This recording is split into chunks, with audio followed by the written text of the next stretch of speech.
I'm not watching yet, but I will be.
Greetings, fellow captains, and welcome back to episode 2 of Davey Jones's Dockyard, our new sort of live podcast with me, your host, the Hive Hound, and our good old buddy and co-host, it's Mr. Monk. How you doing? How you doing, guys? You've got a little bit of feedback there.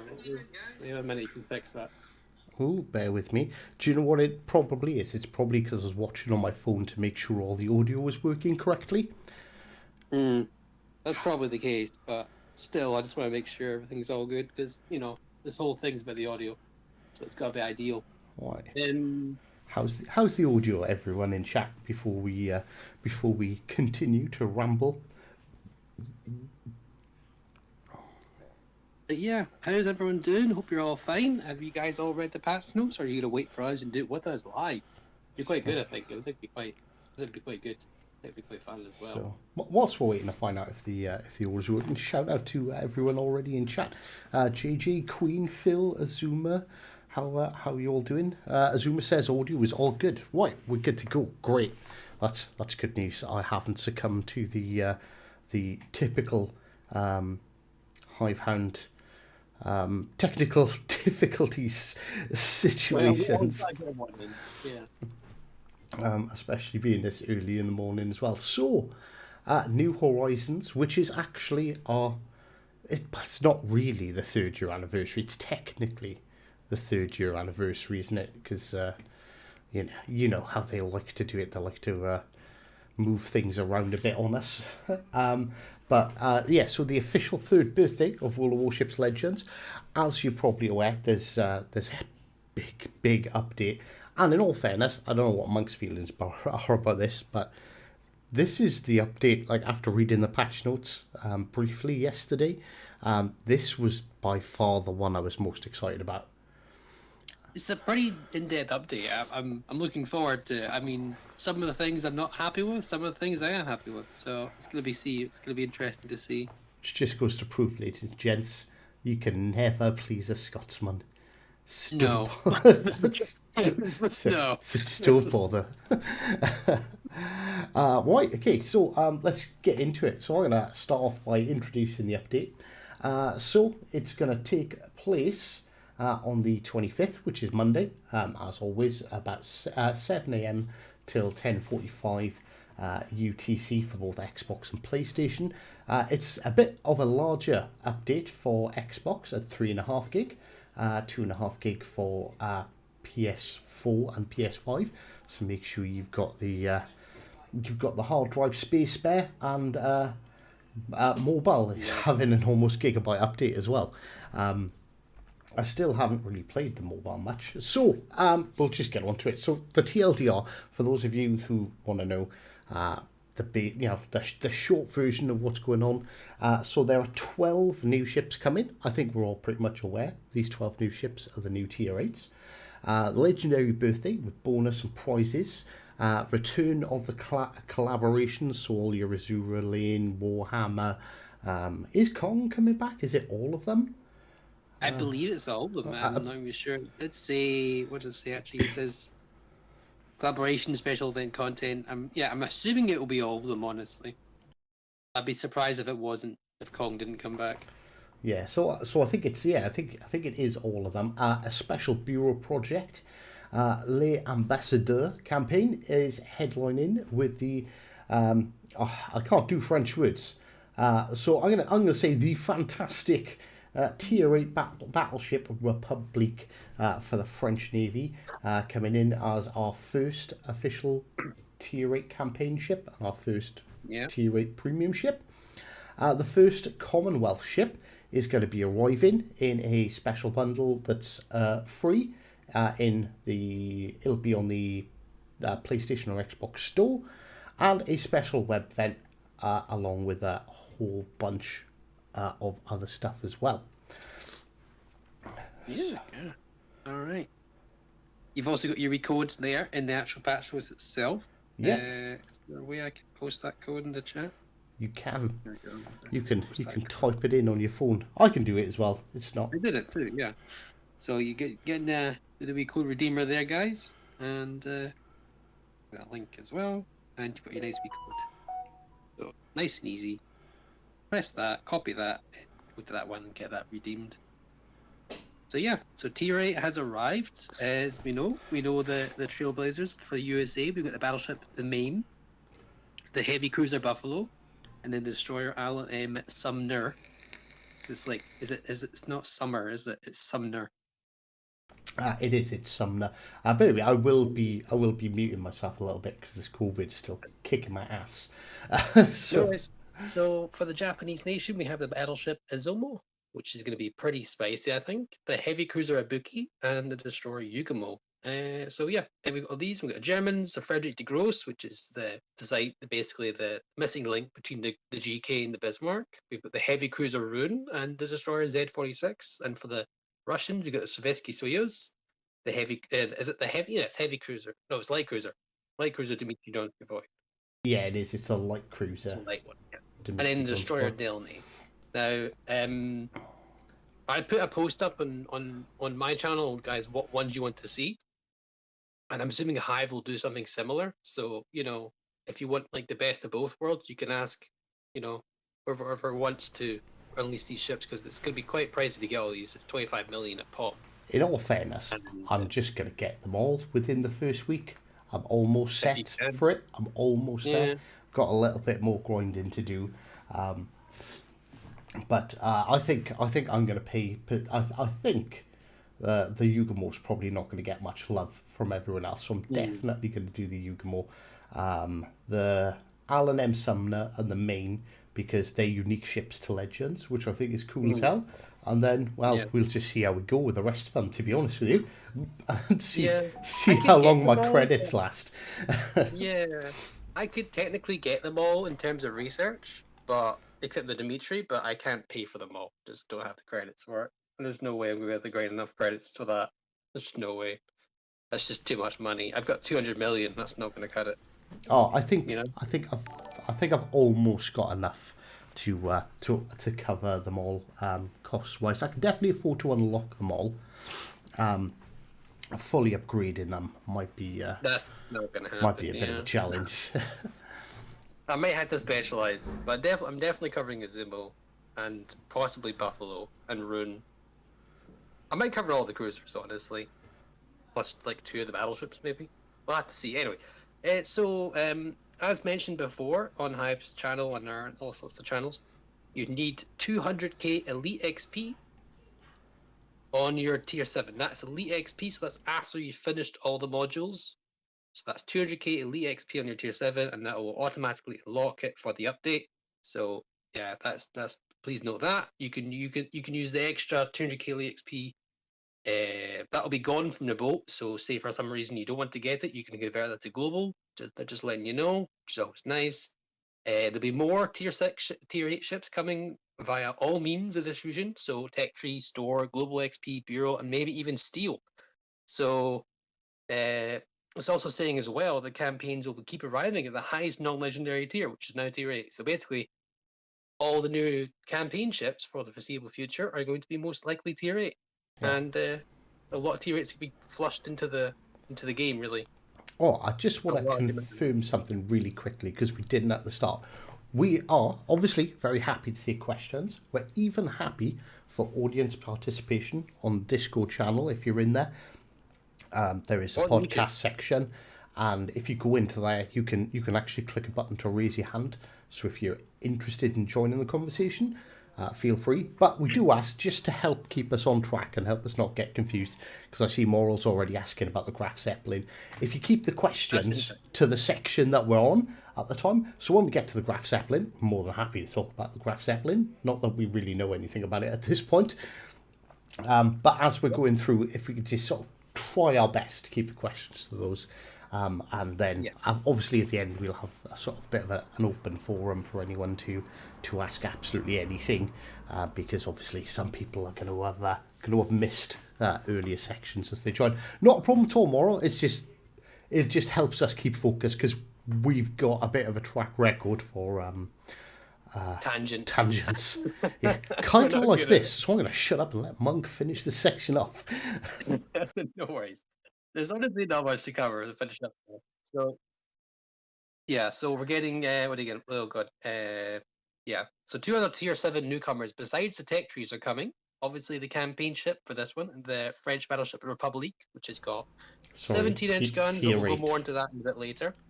And then the German destroyer Elbing, which is also Tier 8. You called them Tier 7s, they're Tier 8s. Tier 8s. Tier 8s. Okay, I'm so used to doing Tier 8s, you do notice Tier 7s. Oh my god. Elbing will return for global XP in future updates, so just be aware of that. If you can or don't want to get it right now, we'll get it later for global XP. It does say future updates, so it doesn't actually say when. So yeah, and talk about the birthday if you want to talk about that, however, or do you want me to cover that as well? Well, you did miss a little section where they are definitely planning to add more Tier 8 ships in the following updates. Yes. Via. So, oh no, my God, sorry. Never mind. Yeah. I'm an op. But yeah, and it's pretty obvious that they were going to release Tier 8s for the other nations as well, because you've got the Path 2 and the Road 2 missions. The Road 2 is for the ones being released now. The Path are the ones in the future. So I expect we'll see Tier 8s for all nations, and if not, maybe not all lines, but definitely for all nations. So I'm quite looking forward to that. I agree with the Shadow Ninja there. The Elbing until screw the auction. The auction, yeah, you got to be careful with the auction. That's a very easy way to go crazy, the money wise. Very easy way to spend a lot of money before you need to. Oi, you Welsh windbag. Mr. Yak, you say the nicest things, honestly. You just made my morning. How you doing? And Retro's in the chat as well. Right, okay, so 3 years is a lot. So we want to thank you for staying with Legends. You captains are a fundamental reason why Legend is as cool as it gets. That's a little bit cheesy, but it's all right. I'm talking here. What's going on? Did you write this? Wait. So the celebrations, the update are going to start on Monday, obviously, and to find out everything about the birthday celebrations in the smallest possible details, wait for the special blog post coming next week. But for now, check out what's waiting for you. So there's windrows and first win bonuses for every ship. These are back. These are a one-time bonus for the first win on each ship from tier 4 to legendary tier from the 8th of August through to the 15th. So you're going to get hunter camos and reversary camos, rare and epic boosters for your first win in a tier 8. An insignia. I think everyone knows insignias are insanely difficult to get. So they're definitely giving you an incentive to grind out. I think they want tier 8 populated as quick as possible so they can split 7 from legendaries. Definitely. And well, I'm getting myself 12 insignias. And 12 insignias is huge. And for the legendary tier, you'll get one big summer crate for each one. Additionally, as well, which will help you with the grind, the first win bonus is bumped up to ×5. Oh, hang on, that's from the 26th to the 29th of August, so that's not going to matter. But if you're still working towards tier 7s, towards the tier 8s, obviously, when between the 26th and the 29th, don't forget to jump in your 7 and get that ×5 first win bonus. Put all your boosters on that. That's going to be pretty huge. The biggest thing is money, honestly, at this point. I think money's more difficult, honestly. It probably is. It probably is. It's. I think there might be an incentive for people to spend doubloons on silver. Not that I promote doing that, but yeah. I think that might be the reason, because they're promoting the XP grind. They tried getting us to spend all of our silver in the last update, didn't they? They tried their best. Yeah. So I didn't fall for the trap, and I told people something was coming, and it turns out I was right. So there is also part of this. Is it? Yeah, this is part of this section's huge. Sorry, Mr. Monk, you're gonna have to. No. You might want to go and make yourself a cup of tea. Night Symphony bundle is coming. More first for this update. The Commonwealth makes its appearance in the game with the tier 2 premium destroyer vampire, rapid reloading guns, good angles, and starting off with the Commonwealth commander Leonard Murray. So Commonwealth commanders. So this is for I know there's a couple of people out there crying out for Canadian and Australian ships. Like, this is where it starts. So the Commonwealth is there now. So no more excuses. Wargaming. There's also an anniversary bureau mission, throwbacks to the storylines of the Legends of the past year from multiple tech tree branches released to seasons, recent events, and more milestones. An array of crates packing various items in with the rewards that you'll receive within the project, including a chance of some premium ships. And yes, the return of the collaborations. So the collaboration stuff that's returning is I don't even know how to say that. I'm just going to call it ARP. Yeah. A Golden Week, Black Friday, Halloween, New Year, Lunar New Year, Stellar Clash, including the chance to get the all-new Des Moines Galaxy skin, and Warhammer 40,000 are all returning. So Kong's not returning. I was wrong. Kong's not coming back. The Azura Lane stuff is going to be missing as well, but there is a lot of stuff there. We are going to cover details and timelines in a separate blog in the coming days. The comeback has already started. Some of you might have noticed the Warhammer 40,000 stuff in the store already, and the Halloween collection joining once the update hits. And we're going to be getting a new port to celebrate the birthday. And if you like Easter eggs, you'll be able to make an omelette or two in the new port. That sounds dubious. So, yeah, basically, I'm excited for the vampire myself. What do you think, Mr. Monk? We've lost him. We have a man down. Man down.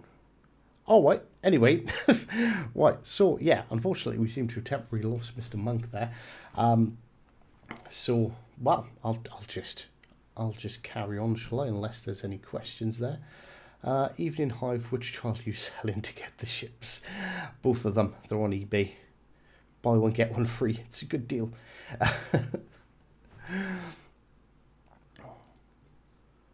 Hello. Hello. He's back. Apparently muting myself ruins it, so I have no idea. So that's weird, but okay. I'm not gonna complain. Just whatever. Is that HMAS vampire? Is the vampire the Australian? Vampires, I believe. Yeah, I know there's two different ones. And honestly, I'm not too sure which one it is. It must be. It's obviously a tier 2, so it must be the lower tier variant. But I'm pretty sure there's a high tier variant of the vampire. Yeah, Must be. I thought HMAS vampire was. Oh, actually, there's two. No. So. Oh, right. So actually, it might be HMAS vampire, because it was HMS Wallace, originally, which was constructed in 1916. So it's a pretty old one. Okay. There we go. But then there was a second one, which was a Darling class. Hang on.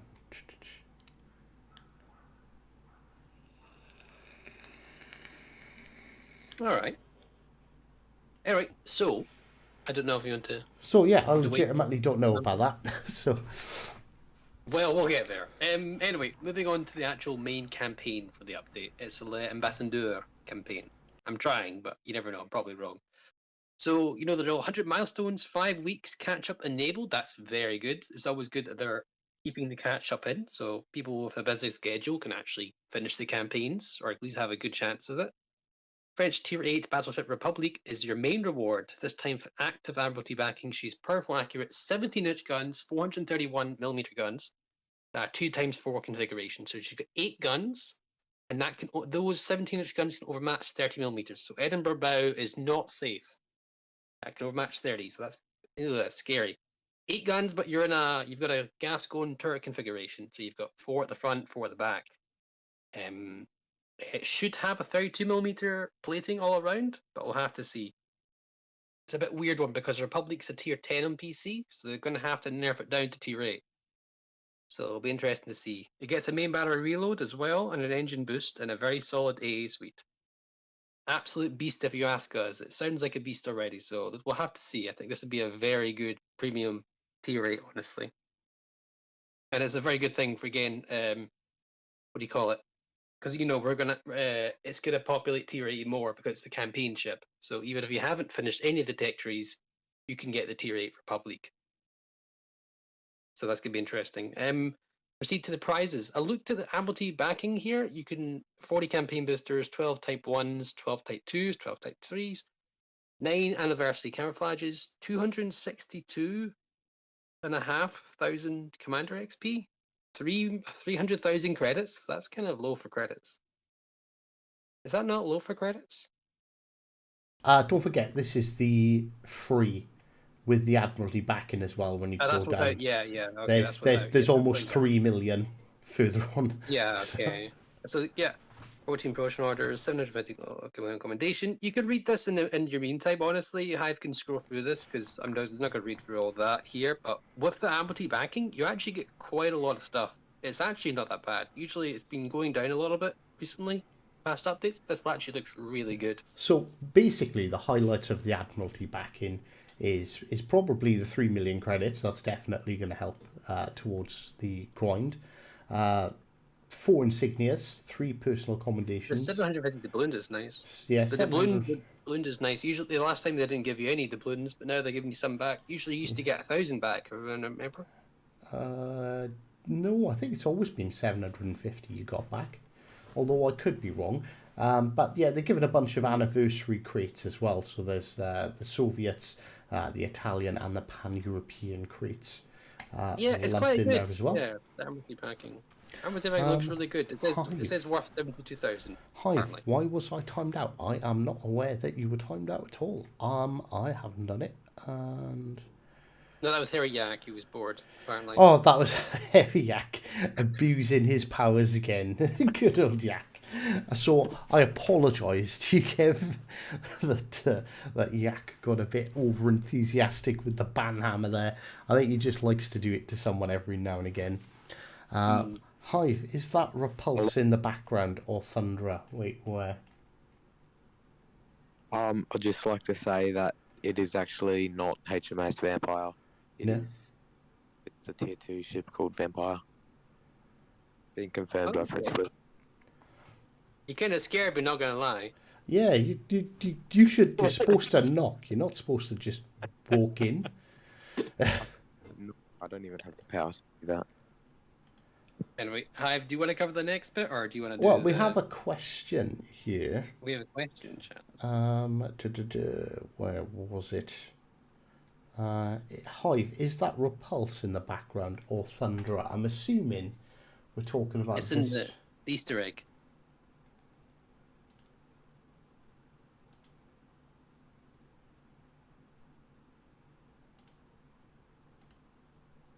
I don't think it looks like Repulse. If you're talking about which picture is it from, though? I think. Why won't it let me zoom in? That's annoying. I see 2 gun turrets though. So isn't Repulse got only 2 gun turrets, one in the front, one in the back?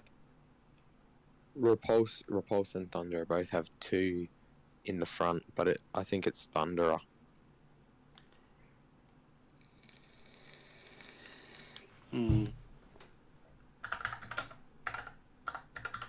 Time for a little bit of detective work, I think. Actually, right, okay. But tend to find is looking at general images. Right, so Thunderer has twin turrets. Yeah. I think we can. That is definitely twin turrets as well. So let's have a look at the way the superstructure is formed.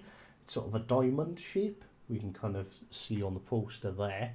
So if we go back to Thunderer, I don't think it's Thunderer, in all fairness, because if we look at this image of Thunderer here, when we don't have that really clear diamond shape in that image, and also this bow section is kind of squared off, whereas if we go to that, it looks much closer to the gun turret. It's far more circular. So yeah, I don't think that's Thunderer.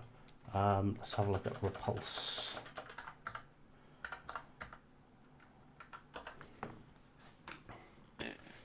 So I would like a slightly more top-down view, ideally, but I think this image actually shows us enough. So we've got the on the bow, we've got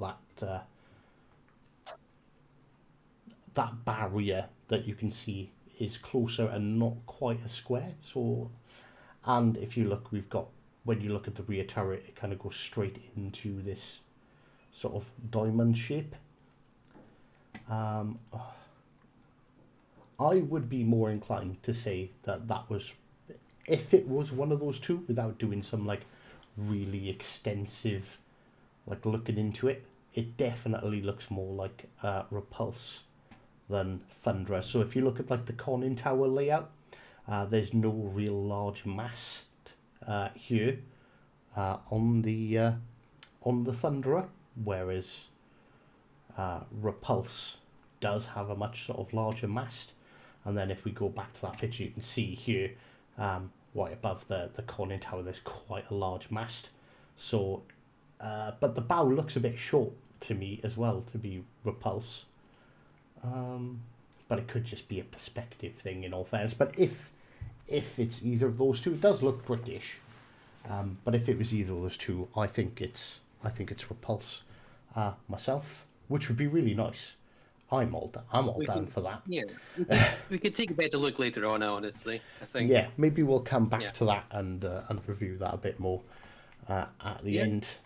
But moving on swiftly to Treasure Hunt is here again.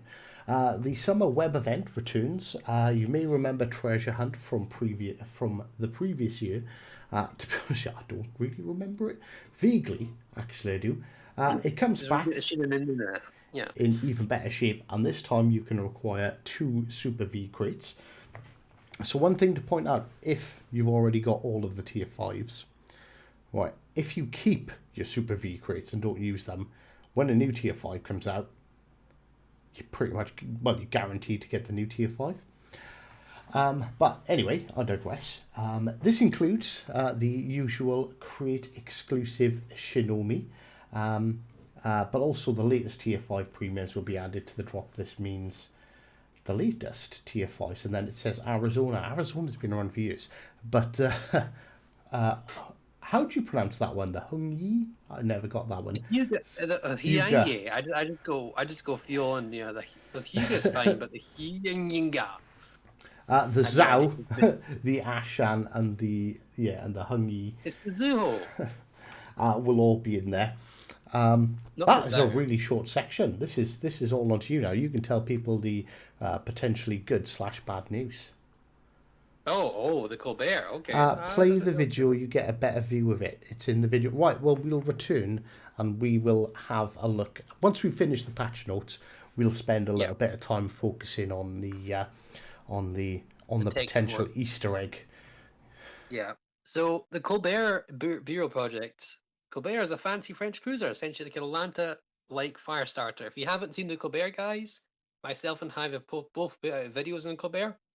And if you read later down the line here, she's basically been unchanged since her last introduction. So that's really good. And the Colbert is quite a good, fun ship. 32mm bow.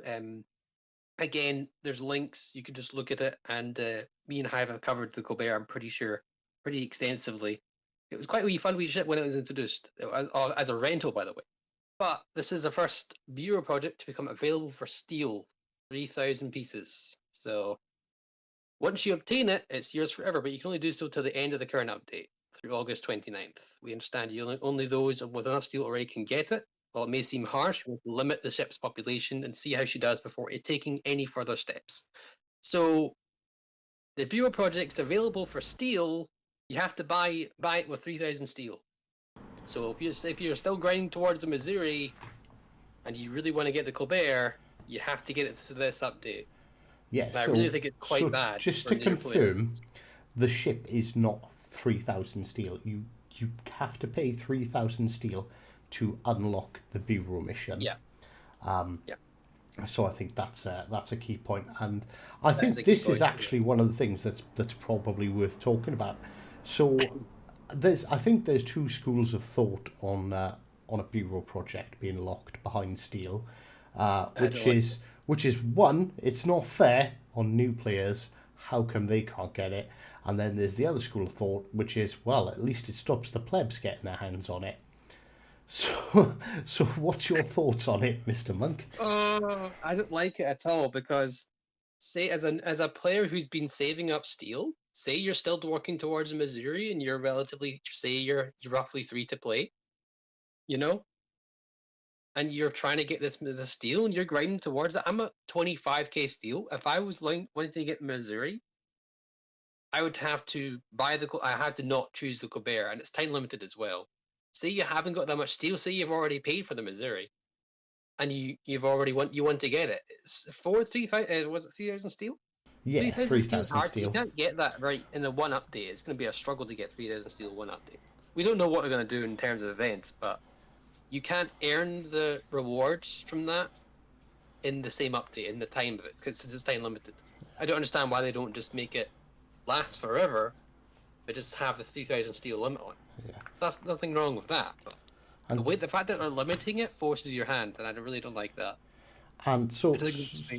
so just to confirm, because I think was it FBI said the bow's different. No, the bow on the Colbert is exactly the same as it was in the rental, which is 32 mil. Yeah. Again, look at the videos that we put up. I can put something similar, but again, watch this after the podcast. It's We're literally here for that. completely unchanged. So it Yeah. is and they didn't. I believe they didn't release it straight away because they thought it was a bit too strong. But I think with the introduction of the other cruisers as well, Yeah. it kind of You gotta needed remember them as well. to be balanced because you know I can imagine a lot of Yamato players crying when this thing gets within its range. Oh, but you got to remember, guys. This thing is the Bureau project's is gonna be. It's limited to the update as well. Once you buy it, it's fine. And say buy it, you pay 3,000 steel. So you have to pay 3,000 steel, and that lets you research the project. So you buy 3,000 steel, then you have to wait God knows how long to actually get the actual Colbert itself. Whereas But yeah, I'm gonna play devil's advocate here, even though I may or may not agree. But I don't think that having a ship locked behind steel is necessarily a bad thing. Okay, so one point I would like to say is it would have been better if they give us more notice, so people who wanted Yep. it that didn't have the steel had the time to make it up.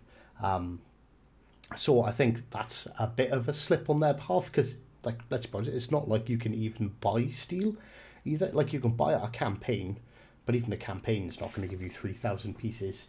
That's what I'm saying. Like, So- I don't mind it being behind steel, but yeah. Sorry, you're saying.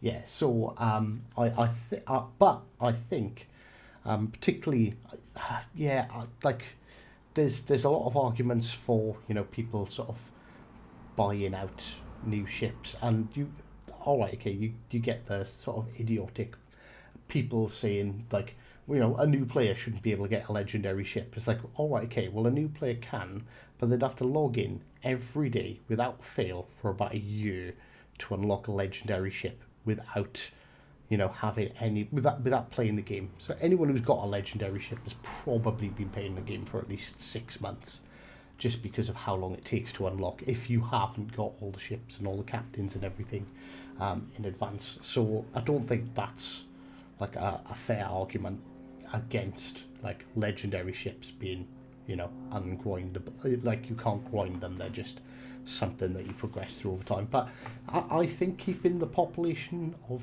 some ships kind of limited could potentially be a good thing. It's particularly the Colbert Bear, when we rented it, or when we rented them, was really powerful. So It did have the weaknesses. Yeah, it wasn't ridiculously OP though. So, big question, when is tier 9 coming out? We've been told there will be no tier 9. You never know, we might get a XL, like extra legendary with super ships, maybe at some point. You never know. Yeah. You never can trust what they say. At one point there'd be no carriers and legends. Nope, carriers and legends. So Oh, and Mr. Yak has sent me some nice pictures of Reese. I'm not too sure who Reese is, but Repulsed Renowned as well. Oh god. I just really don't like that this fact that it's time limited this update, because if you don't have 3,000 steel, then Well, unlucky punk. that's screwed. It is a bit harsh, but I do understand partly No, why I get they're it, doing but I don't like it at all. I don't think it's fair to people. That's fine, but that's don't why we mean- do this, because we can agree to disagree on things without screaming at each other and calling each other a bunch of plebs. I don't mind looking behind steel, but I give the players time to know about it, as you say. Give them warning, or at least make enough steel that they can grind at the update. But that's just me. Yeah. Yeah. Anyway, Oh you yeah, want to I think it is. I think personally they should have like let people know, or at least now we know potentially they're going to charge 3K for a Bureau project ship. So in future, it's probably a good idea to hang back. And so if you want the Missouri, wait till you've got like 33,000 before you buy it, because you've always got that little backup for ships like this in the future.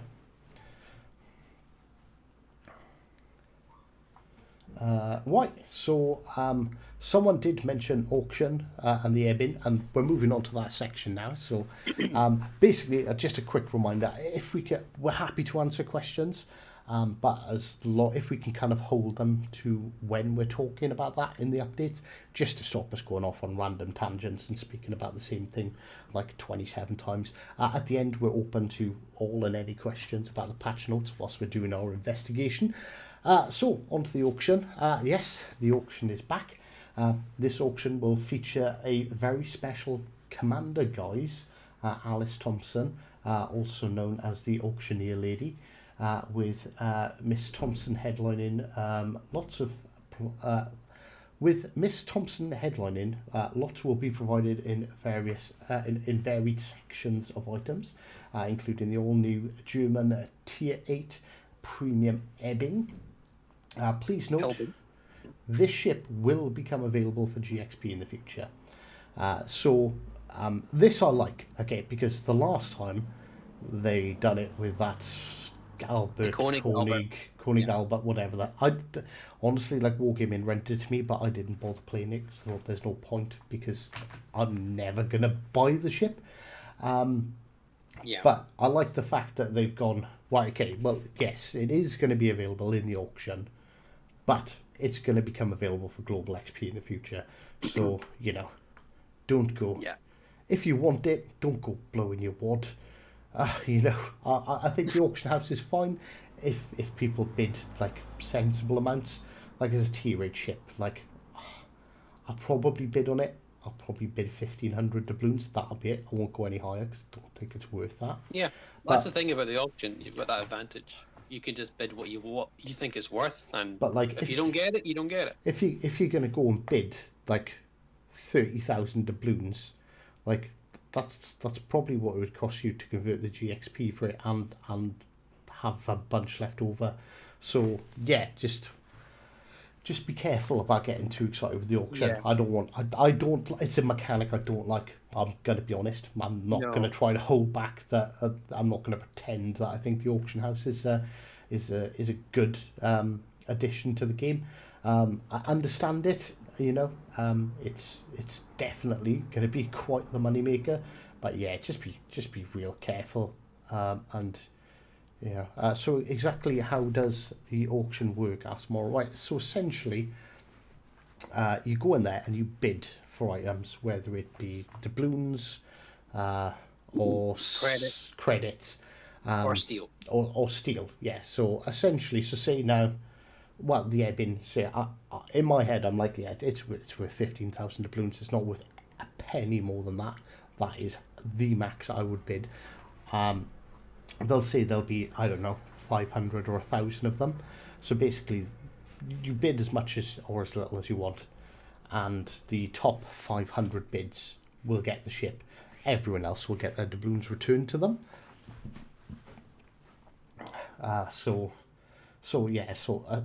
Essentially, if you're of the persuasion of throwing money at things, you could if you bid 100,000 doubloons, I'm pretty sure you're guaranteed to get it. But I wouldn't suggest it. Oh no, definitely not.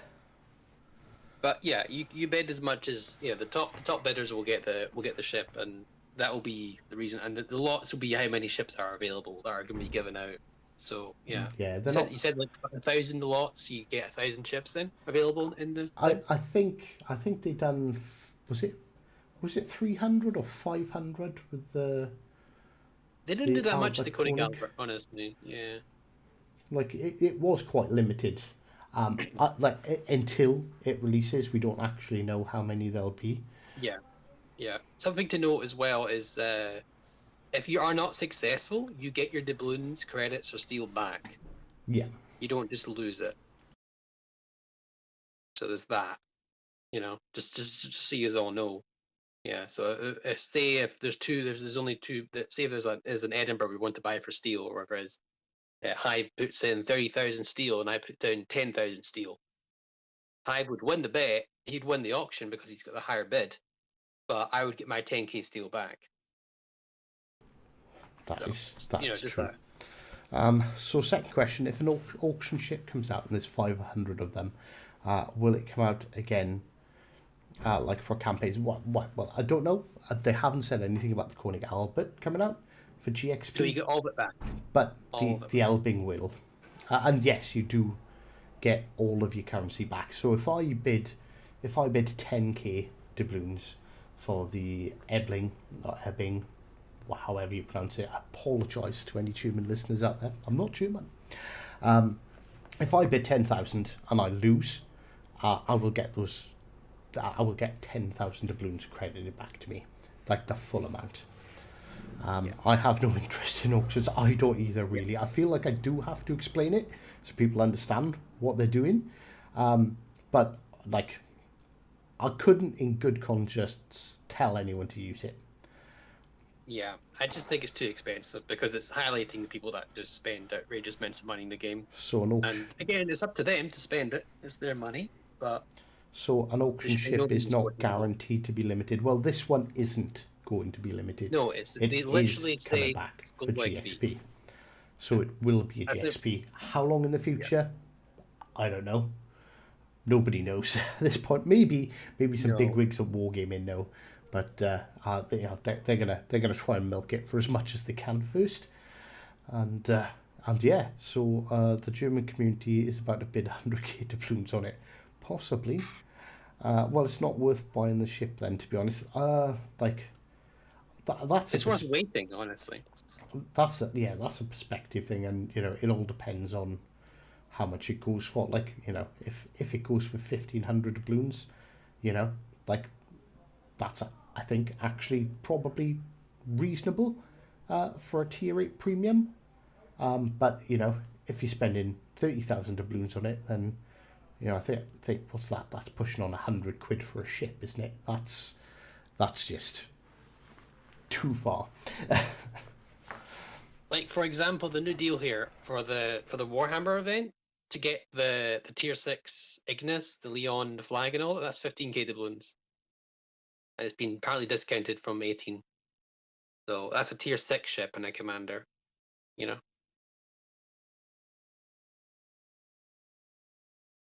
Hello? Yeah. Well, this one's on you. All right. Oh, you gave me the Bragg Zeppelin. Oh, God. Okay, let's see. All right. So, German Tier 7 Premium Aircraft Carrier Graf Zeppelin.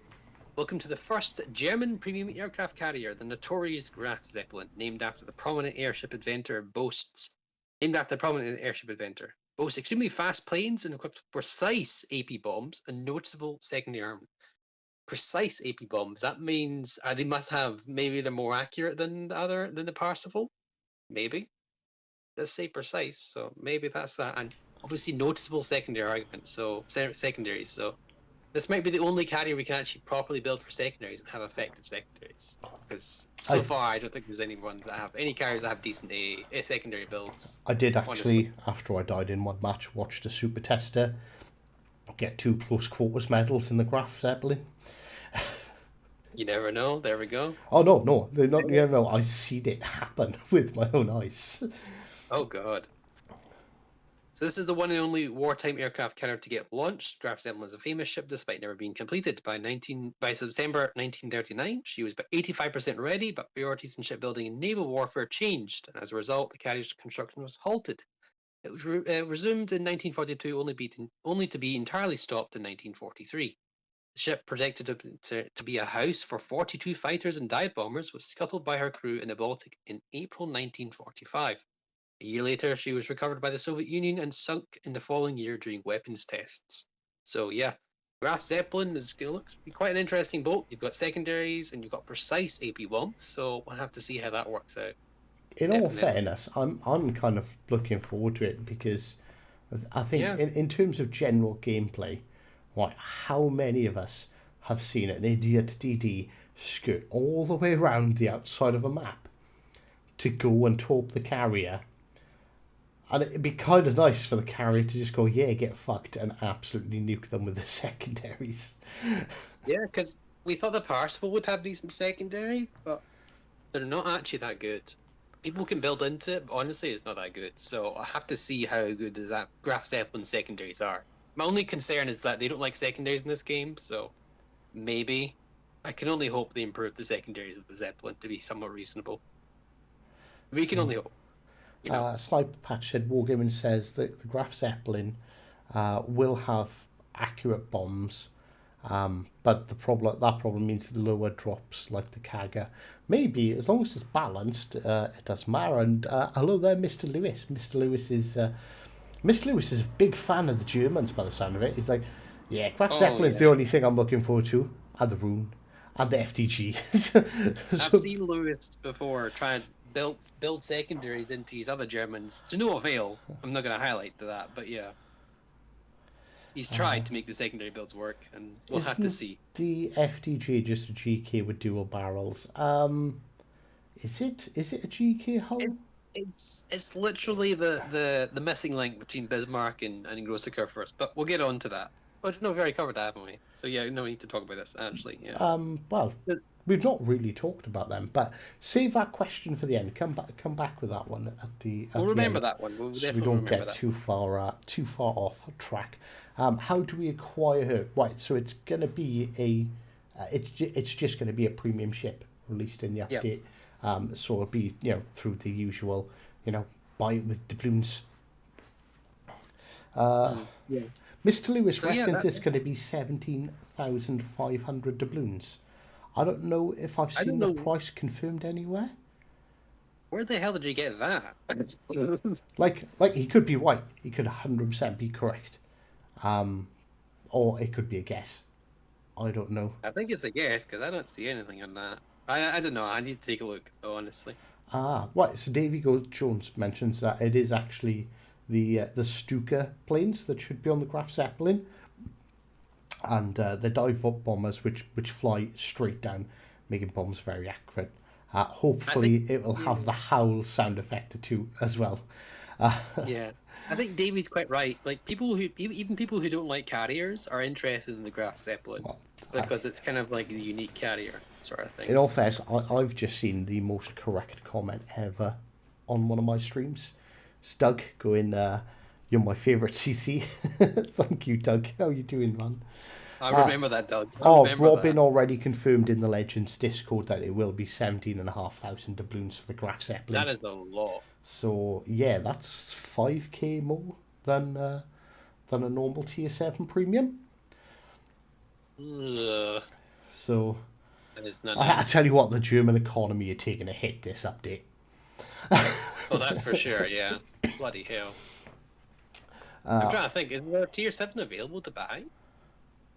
Did they really? What's the price of a normal tier 7? I thought it was 12.5. No. Oh, wait, hang on. No, tier 6 is 12,500, isn't it? Yeah. So I can't remember ever buying a tier 7 premium. I think they're all global XP or they're predominantly global XP or campaign ships, aren't they? Oh, hold on. What's see this element of choice campaign? How much was the? If you had the option to pick another one, what was this is? Oh, the explore rewards section. Oh no, tier 7 was 17k. Retros confirmed. Yeah, in all fairness, that makes sense. When where you go, I keep on thinking 12,500 because it's usually the tier 6s for sale. No other tier 7 is available to buy right now either. Because I'm going to say you can get the black. If you chose the independence, you could look at the cost of the black. Because remember his element of choice campaign, you got a choice. Lucky 6, you get 2 options. It's just 10,000 doubloons, whichever one you pick. If you pick the black, the independence is 10,000. If you pick the independence, the black is 10,000. There's no difference. Right. Well, we'll move swiftly along to the ebbing.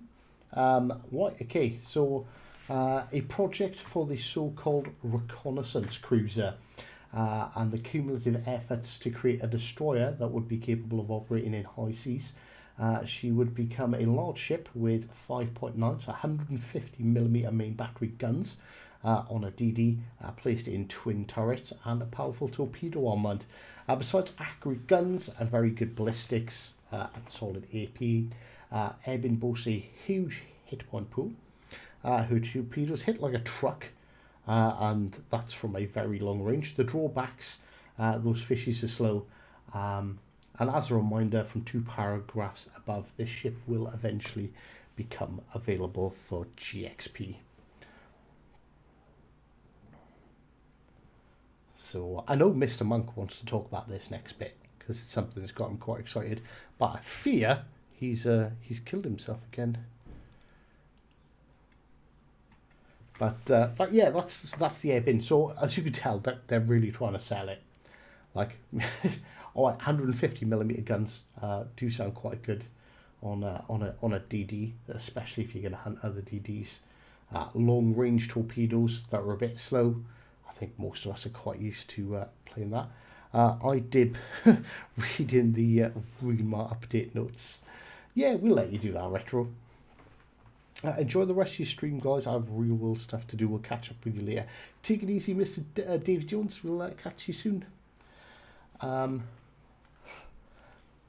don't know whether to wait for Monk to come back or not, be you? Let's give him like 2 seconds.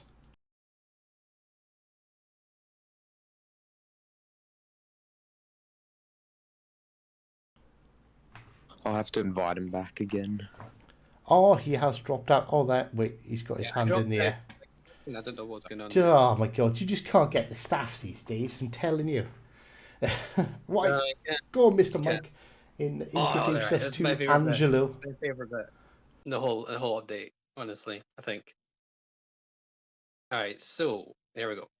Alien battleship commander Angelo Ichino.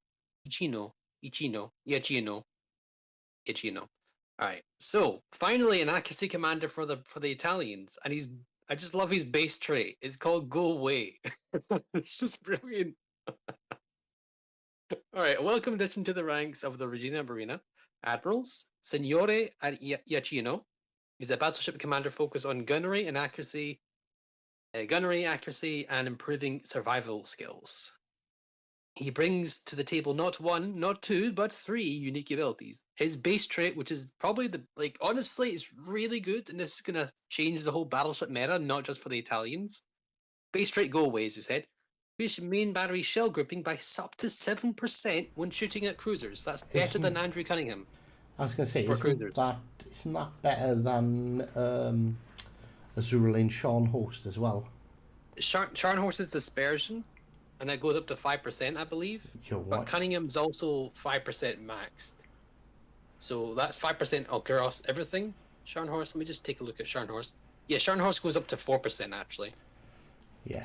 Cunningham goes up to 5%. There is a bit of a caveat to this, whereas it's up to 7% while shooting at cruisers, and only 3% while shooting at destroyers and battleships. All right, you probably should be focusing on shooting cruisers predominantly in a battleship, but like, I don't know. It sounds cool as a base trait, but I don't know. It's only. I think it's quite good. I don't know why they only made it 3% for destroyers, though. I don't know why they didn't do the 7% for the cruisers and the destroyers, and then 3% on the battleships. You know. Also, there's no thing for aircraft carriers. There's nothing in there. You know, so you don't get any accuracy buffs when it comes to aircraft carriers. It's a little bit of a it's a wee thing there no one's noticed. You know, just saying. You know, no mention of aircraft carrier grouping buff, whereas Cunningham does that. So I think it's dependent on how much you want to level the guy and what particular battleship you're playing, you know? That's maybe the reasoning for that one. But it's interesting with 7%, because 7% is a big buff. And shooting cruisers and battleships is what you should be doing, 100%. But you should also be shooting destroyers, so hard to see. So that's his base trait, which is again really good because you could, if you're running like a full accuracy build, you can use the go away perk, use Cunningham and Scharnhorst, and you just got the most accurate battleship in the game in terms of like inspirations and commander traits. You know, imagine that actually 5% plus. You've got like a 13% grouping buff if you're shooting at a cruiser. That'd be pretty strong. That is pretty tasty. Yeah, that is pretty tasty. So the fourth row skill, Iron Resolve, increase repair party and damage control party consumable duration by up to 15% if they're active simultaneously. So that means if you're damage controlling a fire and you have a heal at the same time, you get a duration boost by up to 15%. But if they're active simultaneously, does that mean once the damage control goes off, you don't have the buff, or is it like you had to press the buttons at the same time? Like, I don't know. I guess we're going to have to do some testing on that one. Yeah, that's a bit of a weird one, honestly. And then the legendary skill, which is Testudo. Again, Roman stuff, reducing incoming damage from shells, bombs, and torpedoes while repair party consumable is active by up to 20%. Okay, and adds 1 recount to repair party consumable. Oh yeah, so you get an extra heal as well. That's actually quite good, and it might be better than Wilter Build if Wilter Build gets nerfed in the future. It does say it reduces from bombs as well, so it's literally saying it will reduce bomb damage, which is quite good. Really good. I think that's the only one I've seen that specifically mentions bomb damage.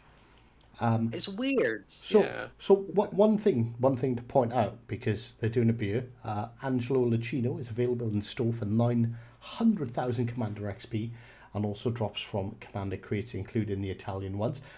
Honestly, if you've got all the other commanders, you just need to get 1 crate, and you can buy 3 each week for 10 million, and you're guaranteed to get him, and you don't have to spend that elusive Commander XP. What you can do is spend that Commander XP on a commander that you've already got to Legendary for, and then use 1 personal accommodation to give him a nice little upgrade as well. Yeah. Something to note as well, I can't stress this. One thing, just really quickly, sorry, because Kev says another thing Wargaming said they would not do. I'm assuming he means adding an accuracy commander to the Italians. And in all fairness, I think this might be they've actually listened to the community and given the community what they want, because they said they had no plans to give them an accuracy commander. Then they give Littorio, which was kind of an accuracy commander, and then everyone was complaining because the accuracy commander was behind a paywall, and now we get this guy, which gives everyone an accuracy commander. So Wargaming saying they've got no plans to do something is different from saying like they're not going to do something. Yeah, even if they say they're not going to do something, it's not always true, unfortunately. I don't think I've ever heard them say they're not going to do something. It's always, we have no plans for that. Yeah. Like every time it's like, it was like with carriers, when people were asking about carriers, before carriers were released, it was like, we don't have any plans for carriers. That was always the line. We don't have any plans for carriers, and it's usually followed up by at this time, and they are pretty. In all fairness, they've got to be kind of sneaky a little bit, because like if they go, all right, okay, so you're getting subs at some point, everyone's going to be like, where are the subs? Where are the subs? Where are the subs? Where are the subs? That's all they do. I'm going to quit the game because I don't want subs. And you're going to have essentially, a big conflict, and it's like, okay, you're not having them for like another 2 years though.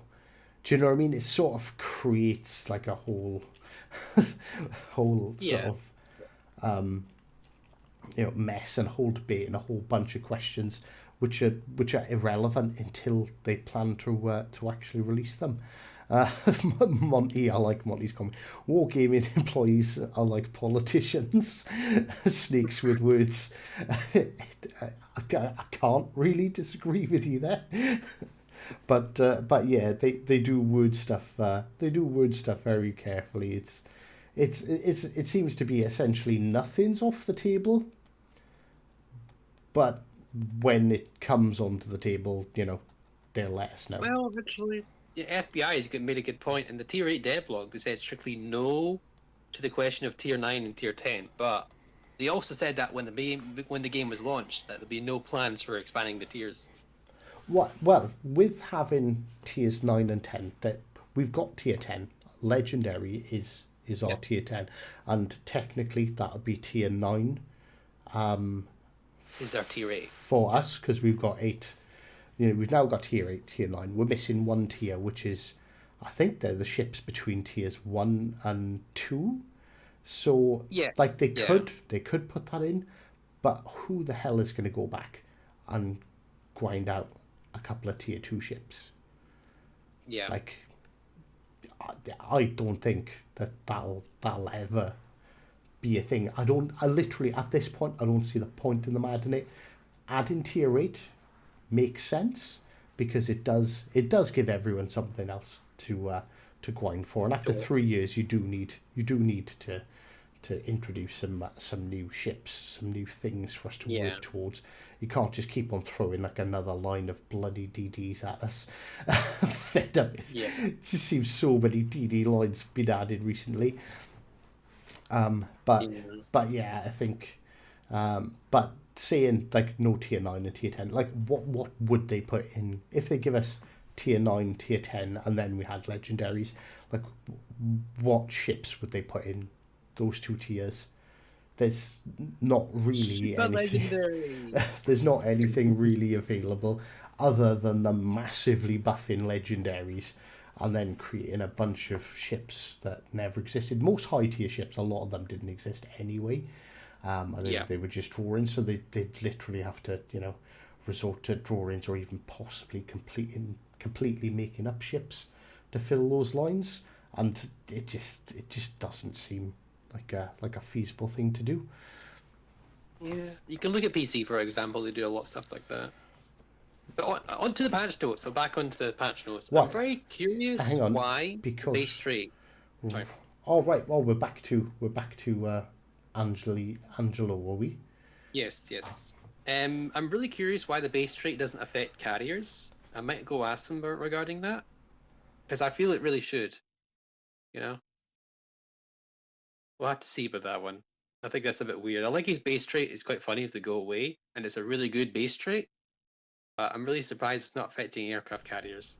I think that really should be fixed at some point. I'll talk to him about that. When it comes down to a point that you're shooting at a carrier, it's usually the last ship left, so does it really matter? Yeah, but you could get an early snipe, I guess, but they don't want that, so I don't know.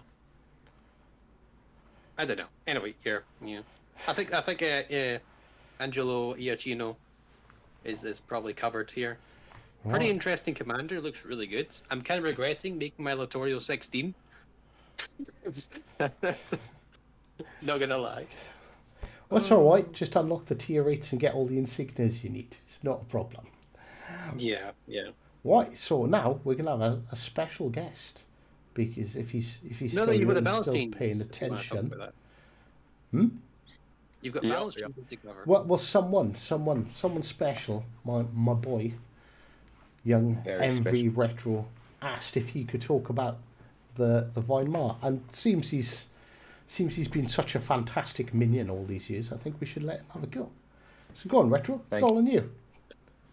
All right. Well, the Weimar being moved to tier 7 has been like one of the most controversial things throughout this year, but it's happened finally. So the German premium cruiser Weimar has been moved from tier 6 to tier 7 with the following adjustments.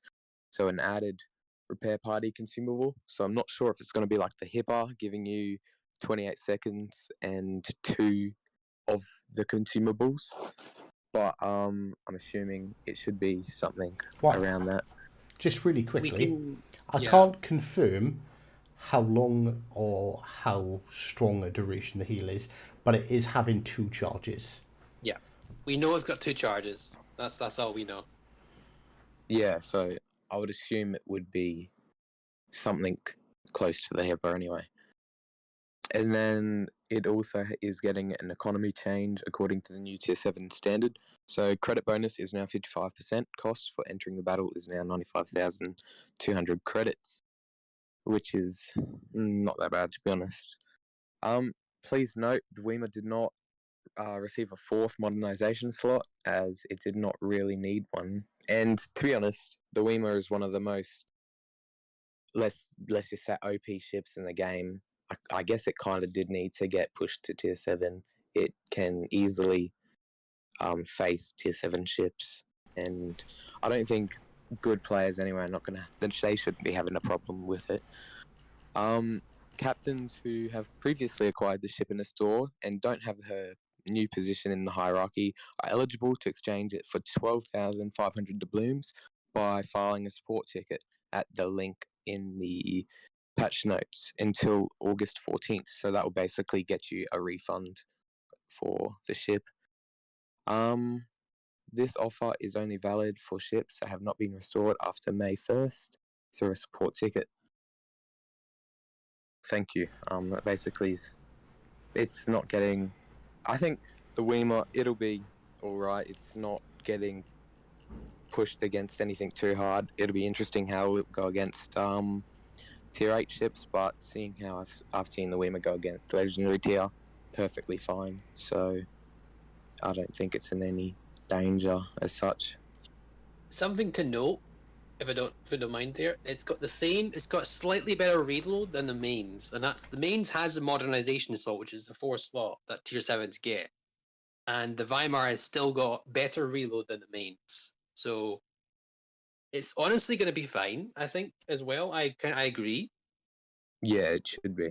It literally is a mains without armor, and worse shell velocity in terms of the AP. And higher shell arcs, so we can fire over islands easier. Yeah. I know this has been a big controversy. Honestly, like, people who think the Weedmar is absolutely fine are people who've bought it and have enjoyed absolutely bullying everyone they play against. I don't think. I think it's a pretty much undeniable fact at this point that the Weedmar is overpowered. And genuinely, I said it when they announced it was moving to tier 7. It's one of those ships that I tend to not play because when a ship is that strong, it's not fun.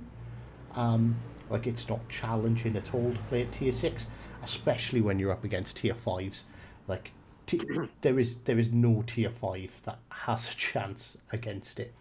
Vima has a lower shell velocity than the mains. It does have a lower shell velocity, which also means it has a higher shell arc. So, like, a lot of people were saying, but what's the point in the mains if the Weedmar's going to be at tier 7? They both have to, although they're both HE spammers, essentially, that's the best way to use them. They do both have very different playstyles. The Weimar won't be able to go out and make, like, pushes on any battleships because it's just going to get wrecked. The mains, because it's got better armor, can take a few more risky plays, particularly against other cruisers, whereas the Weimar has to be played with a bit more of a sit back and spam style.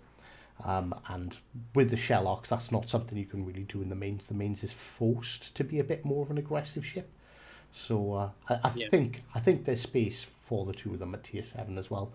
We'll have to see. Yeah. Have to see. But yeah, honestly, it doesn't need its 4 slot. I agree with Wargaming in that one because the mains has a reload. My mains has a reload mod on, the main battery mod 3, and it still doesn't match the reload of the Weimar. Yeah. Like yesterday, I saw the Weimar take on 2 New Mexicos and win. That shouldn't, like, you know, it's like there's so much damage there. It shouldn't work, and it's just insane. But honestly, I didn't think it was as overpowered as it was initially. I was the opposite. I thought it was very strong, but if you hit it, it would die. So but yeah. Honestly, Kev, this is supposed to be a nerf. It's not supposed to be a buff. Like, you bring it into that, you're making it the better means. It is essentially having a buff to its health pool by having heals as well. It doesn't have heals currently, so by giving it 2 heals, it is having a health buff because, you know, that's damage you can deal back. That's damage that you can heal back that you couldn't before. So essentially, it is having a buff to its hit points. But, like, we just need to, and they have said they they don't deem its performance adequate to have the fourth mod slot. That doesn't mean if it starts to underperform that they won't add a fourth mod slot, but like I honestly can't see a I problem highly playing doubt that. it will not do well. Highly doubt that. I think it will still be a really strong ship. There's a video I'm about to upload today, honestly, and it features a mains, and this is all, most of that, 90% of that is all doable with the Weimar in its current state. So, yeah, it's going to be interesting to see. So, yes, that's the Weimar, I think. Like it's a German ship. It never, they never disappoint me. Right, my turn then. So, carriers are having. Oh, Apologies, I'm still a bit sick. For those of you who are not aware, I tested positive for COVID on Sunday. So apologies if I mute myself or if I randomly blurt out coughing down the mic. As I went to say that, it was just like an uncontrollable cough. So do apologise. Right, okay. So due to the seismic release of Tier 8, Tier 7 carriers and the Japanese Tier 5 ZAL. Is it ZAL? Zoo? it's Zuho, I Zoo believe. are having changes too. You'll also notice Shikaku's getting improved squadron as she's lagging behind her peers. I agree. I think the Shikaku's like the weakest out of all the Tier 7 carriers. Ever since they nerfed the Shikaku, it's been really suffering. It was a bit strong, but then they kind of nerfed it into oblivion. Yeah, they did. But, They so, essentially, the buff is basically all of the planes are getting an additional 150 hit points on average. So Lexington, both. In all fairness, this is pointless reading these out. So the Lexington, the Kaga, and the Shikaku are all getting buffs to their health. Shikaku is getting an extra aircraft in a squadron.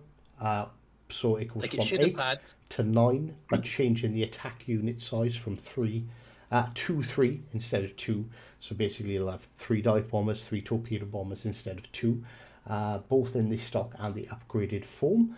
The hangar size will increase from 12 to 15 to match the increase in size, and the maximum bomb damage will increase by an extra 500 for both the stock and upgraded dive bombers. Zao is getting a buff to its bomb damage by 300. Implacable is getting an increase in the hangar size. The hangar size, you set off your squadron, and it'll say you've got X amount of planes left in stock, like ready to go. It's going to increase that. Parsifal, however, is getting, although it's getting the increase to the hit points on its planes, it's also having its bomb damage decreased from 5,833 to 5,600 for both the stock and upgraded aircraft. And the in all fairness, the Pobeta's torpedoes were almost laughable. They'd be a bit more usable now. The Pobeta's torpedo speed is going to be increased by 5 knots from 35 to 40. Just to note that all the carriers are getting 150. All the carriers at Tier 7 are getting 150 HP buff to all their planes, basically. Every single one. Yeah, and in all fairness, I don't think, like, I know you don't agree with that. No, I don't think that. I think it's time to wait and see the community. Wait what happens in the player base, because Tier 8's just arrived, so they've got no metrics in that, not enough at least, in my opinion. But when you're talking like a HP buff of like 150, when you're talking, it's what the average plane hit points is, somewhere between 2,500 and just shy of 4,000 for the implacable. It's not that big of an increase. So, and this one I like. Main gun reload booster now works even if any of your main battery guns are incapacitated or destroyed.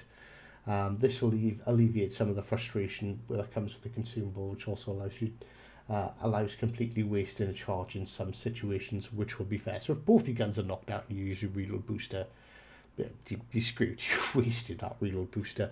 But there's nothing worse than getting taken out. Not that I do very often, but when you take out your Jean Bart, you get one gun knocked out. It happens all the time. You've got 2 reload boosters that you can't use for an entire game. So yeah, that's been fixed. It's quite funny that the Republic with their main battle reload booster comes out and they introduce that balance change. That is true. French bias. I reckon that Sailing Robins had something to do with that. I mean, the Jean Bart is already one of the strongest battleships in the game. I'm suspecting the Republic is going to be one of the strongest tier 8s. Just saying. I'm really not a fan of the Lexington and Papita and Parseval, like plain HP buffs. It doesn't need it, honestly. That's what bugs me. They're already powerful carriers are getting ridiculous. They're getting buffs and they don't need it, honestly. They're doing plenty well. Fine. I mean, that's my gripe over. I'm just gonna sit here and mope, Well, do you want to talk about the bug fixes then? FP1? Yeah, let's see. I don't really care too much about the bug fixes. It's usually there's actually some good ones here, I think. Moving from a close-up view of a smaller ship to a much bigger ship, the report could result in a camera appearing inside of the second ship. Oh god, that's an interesting bug. Observe a camera for players that lost the aircraft carriers let their last squadrons consume all the fuel would not allow switching between the allied ship sometimes. Okay, so there's an issue of aircraft carriers that's been fixed. Simultaneous disconnection. An instance of battle ending could significantly prolong the procedure of logging back on if done right away. Okay, that's very good. Trophy for the Poseidon Bless, and PlayStation did not correctly account for all the ribbons valid to earn it. Okay, so you couldn't earn a trophy. But that's been fixed. Voice chat turning off until the game's restarted. That's been fixed. A rare case of that.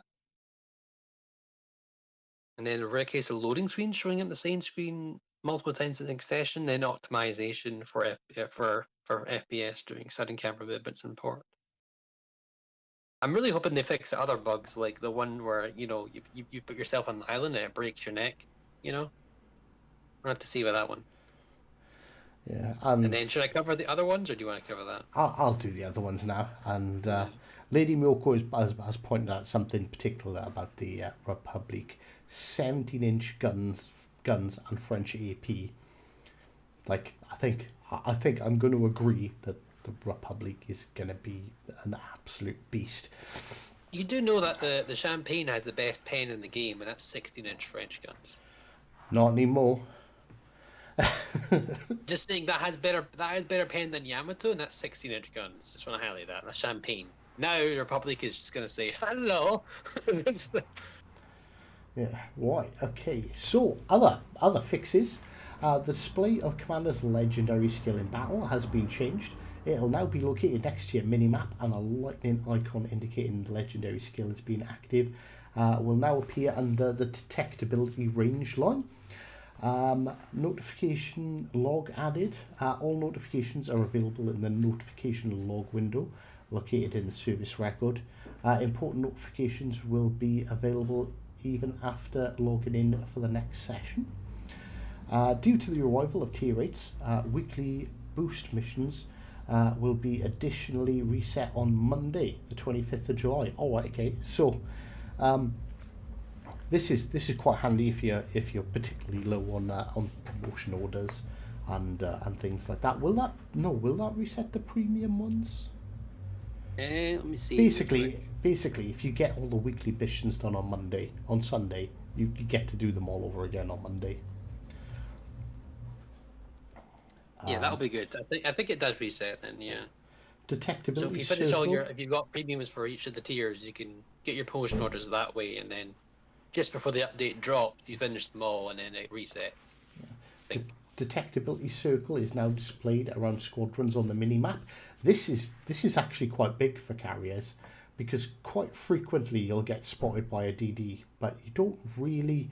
It's quite hard to guess where they are, but at least you can see the outskirts of your detectability range on your plane, which will help sort of close down the distance or the area that you need to search in. So I think that's quite good for carrier players. Maybe they'll actually start going after DDs now.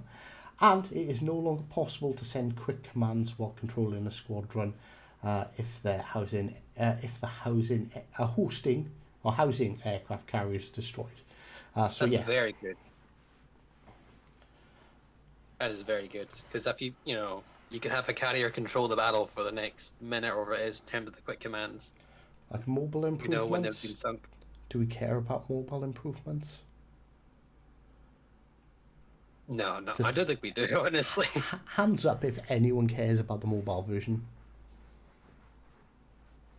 Just to highlight, that's the weekly boost, not the premium supplies. I'm a bit wrong there. So, yeah, you can get yourself 25 promotion orders, 1 commander crate, and then a bunch of ribbons, 5 of each ribbon, I think.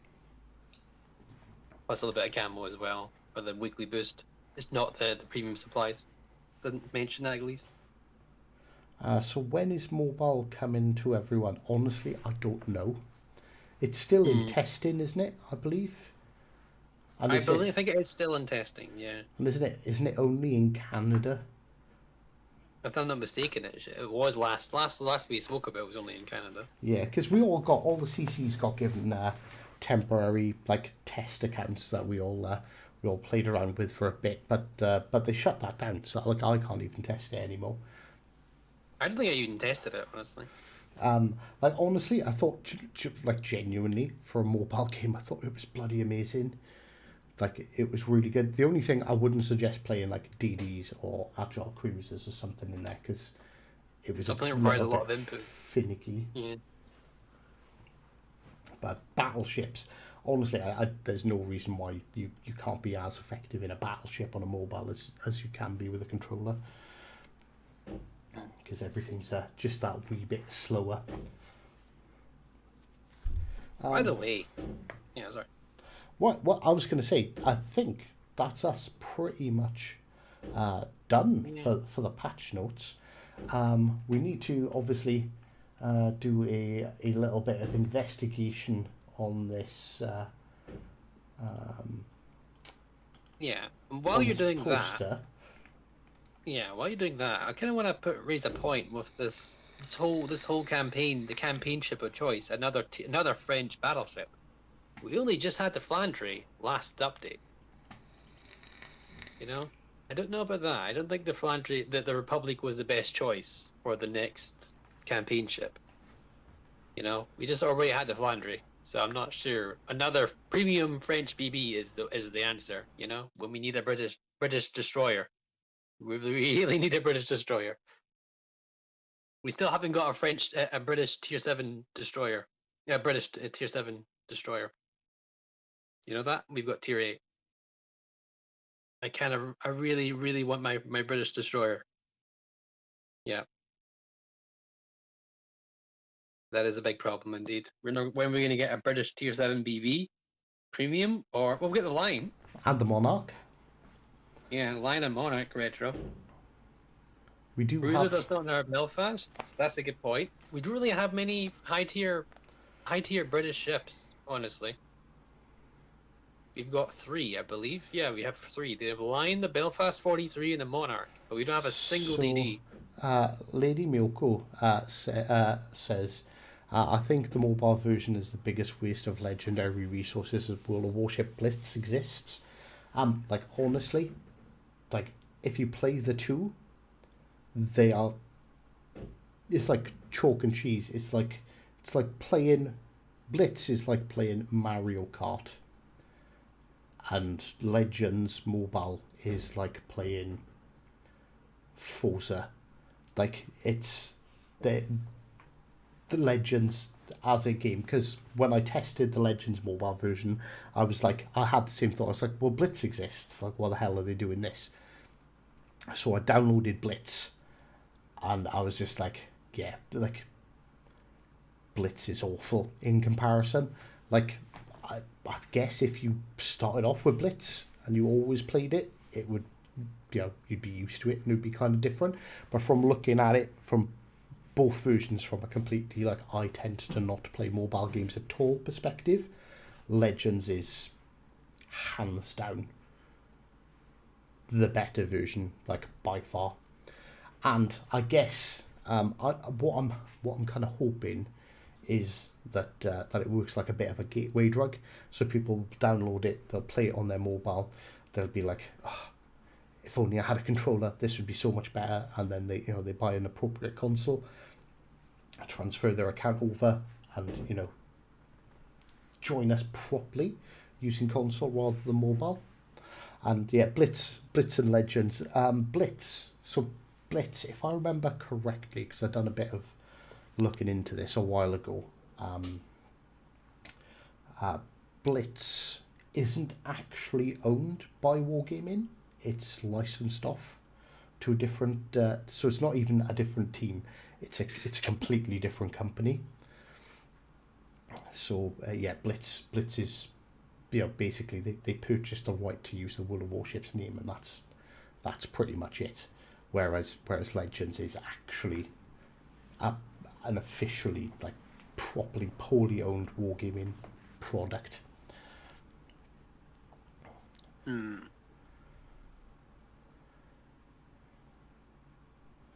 Mick the Sniper says, "I'd rather have another French ship than get another boring American ship." Well, that's not a bad call. Better to have a French ship than another American, because we have plenty of American tech trees, tier 7. Plenty American premiums, like, yeah. So there's 7 that I have at tier 7, for example. In all fairness, it's not that I don't like American ships. I do actually quite like. I quite enjoy playing a lot of the American ships, but yeah. The amount of American premiums is kind of ridiculous. Other nations need a bit of love. Yeah, there's 33 that I have, and I have nowhere near got all of them. Yeah, the British definitely need some British destroyers, man. We need some more of those. When's the Cossack? Is it 59? I have no idea at this point, the number. No, 43, the Cossack. But what's the new one? Is it Cossack 59? I have no idea. Or 39? I have no idea what the I number is. think we've got the modern version.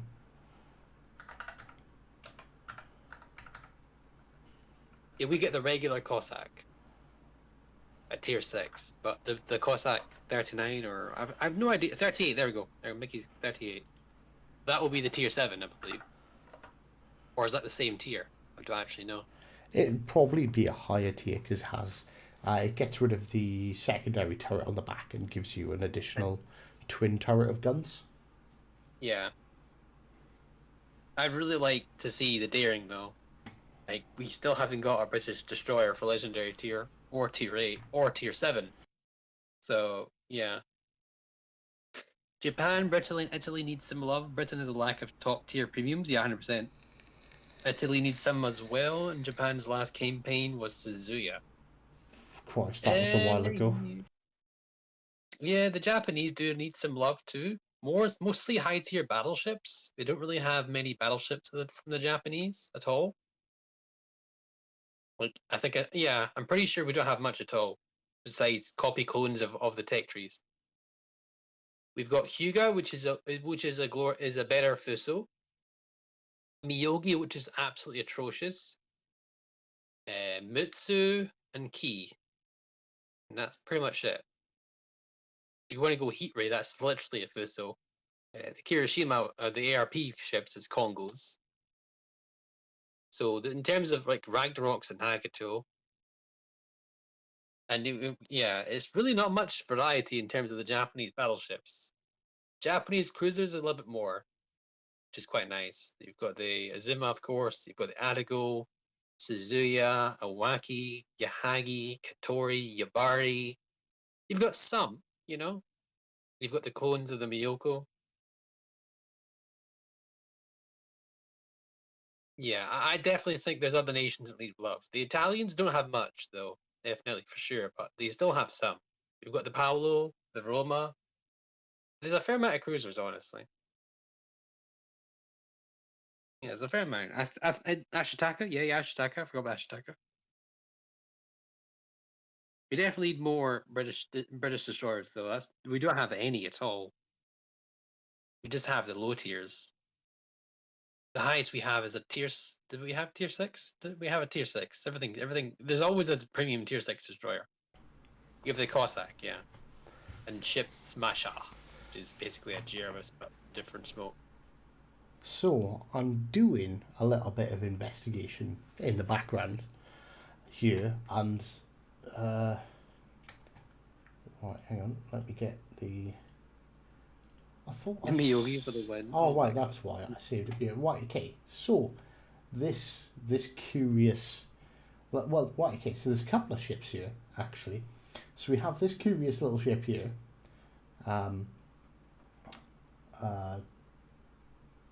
There's a plane here which we can debate about a bit later on if we like. And there's also this one here, which in all fairness, this picture, I'd hate to try and guess what that is.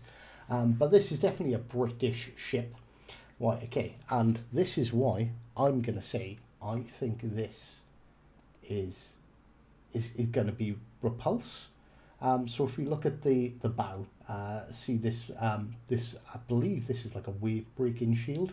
If we look at the shape of it, how close it is to the turrets, then the rear turret is basically mounted in part of the superstructure.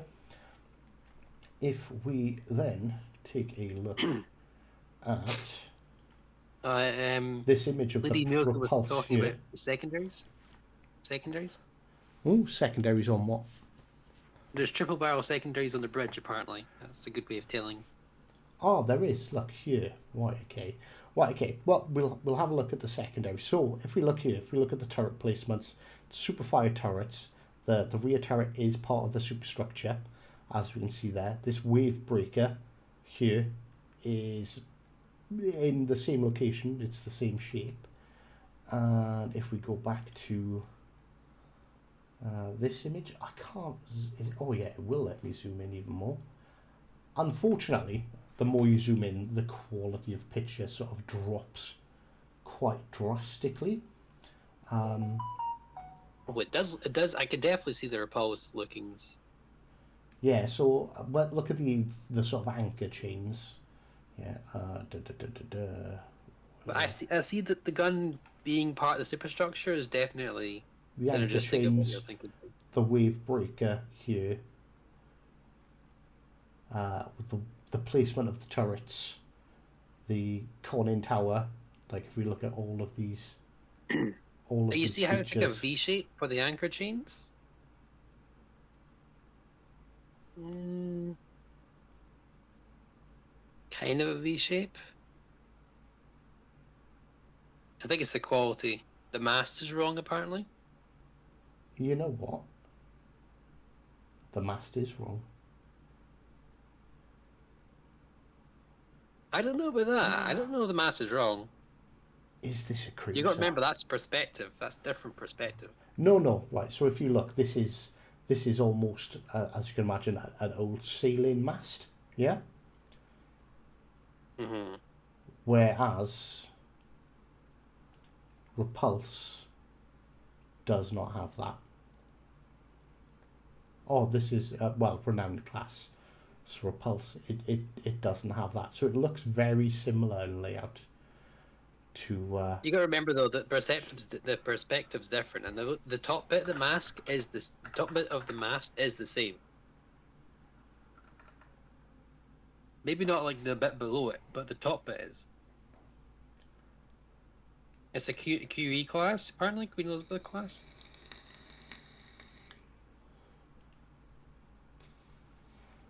Top part of the mast doesn't have the radio thing. I think it does though.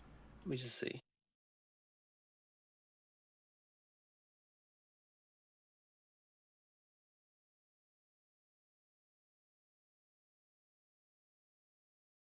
So it's either Repulse or Thunder is what the consensus is so far.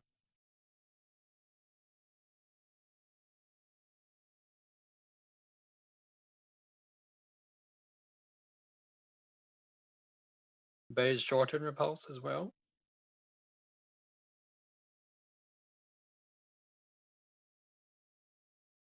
I think we can.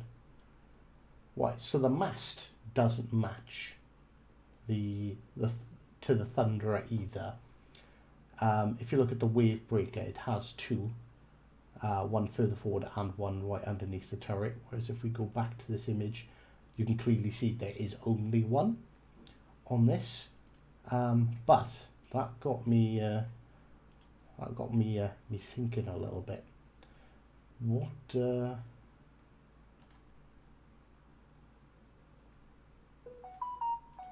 What big cruisers have we got? It could be Goliath.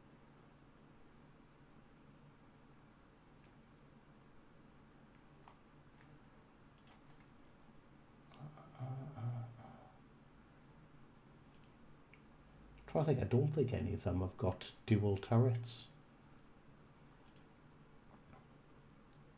Oh, Thunder's turrets all stand alone, not part of the superstructure. Alone. Tiger. Well, the Tiger, we already have the Tiger in the game. It could be low tier. I guess it's going to be tier 8. I'm pretty darn sure it's going to be a tier 8 or legendary. It's very likely it's going to be a high tier. They don't really tease low tier ships. It's not very something they tend to do. It's definitely not a Tiger class. The Tiger's like far too short. What is Tiger? Is the Tiger?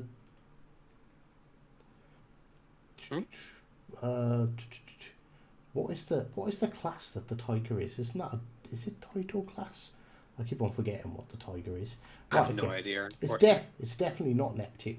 We can, in all fairness, like I'm thinking because of how short the bow looks on that image, like whether that is a cruiser, but it's not, is it? It might. Maybe they're right. Does the Repulse have one funnel?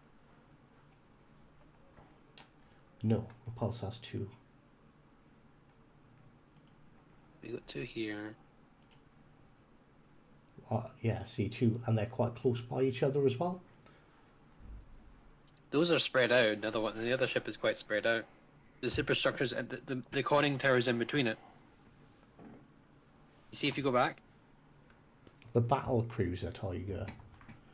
Is that on PC? I know this is annoying. They don't have their wiki updated for the battle cruisers. No, it can be repulsed. It can be repulsed. The mast is in the wrong position. You've got the funnels, and then in between the funnels, you've got the mast. And in that picture of repulse, the funnel is after the masts. If it makes sense to you. Oh, hello.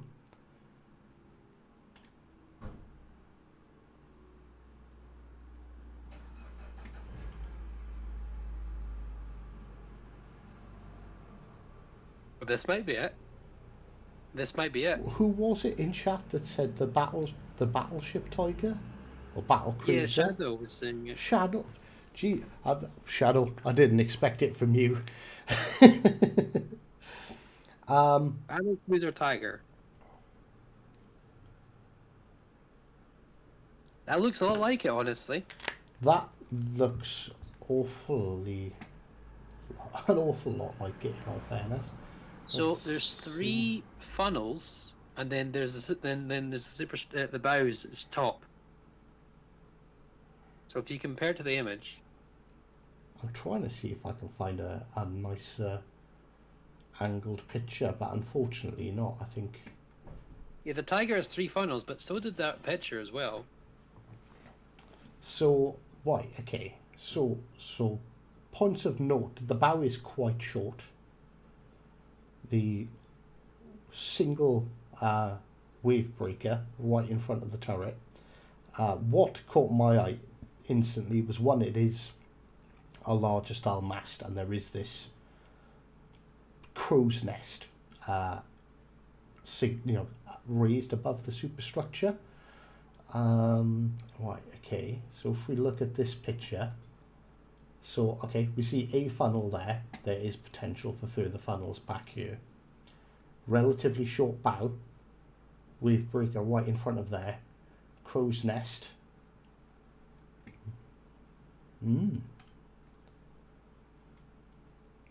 That legitimately, guys, it's HMS Hood. But so is Not that the Hood? Hood. That's not Hood. Hood's got 2 funnels. I'm looking at it right now. Hood That thing's got 3 funnels. Hood is absolutely massive as well.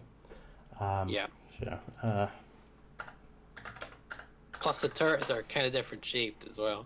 And there's two breakers, and the 2 turrets are on the 2 turrets stand alone. They're not part of the superstructure.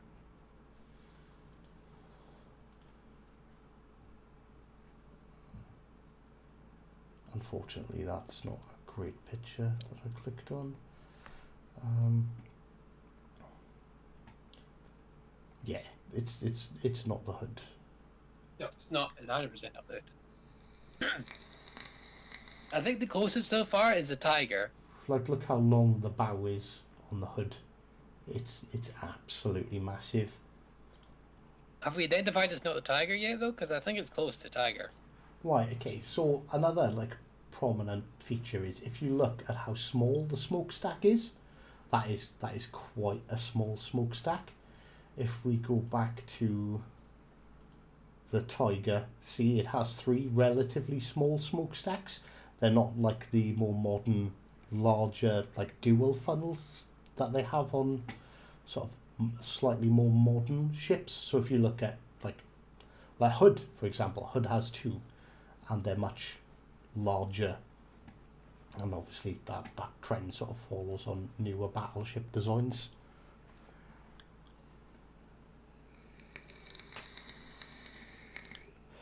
Looks like the King George. King George has Turrets.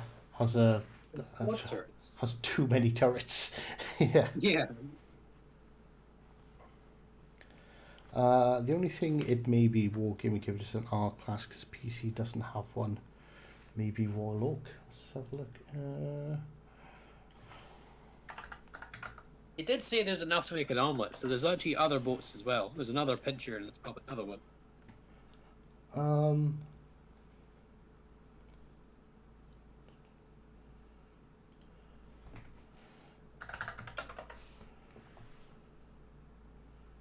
well, World of Warships don't have. Now, if you look, the mast is like far too messy. There's so much stuff going on the mast on the Royal Oak, whereas this is fairly clean, crow's nest clean.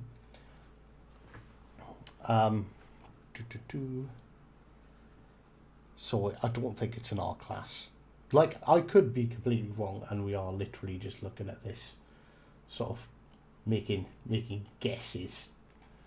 So there's more Easter eggs.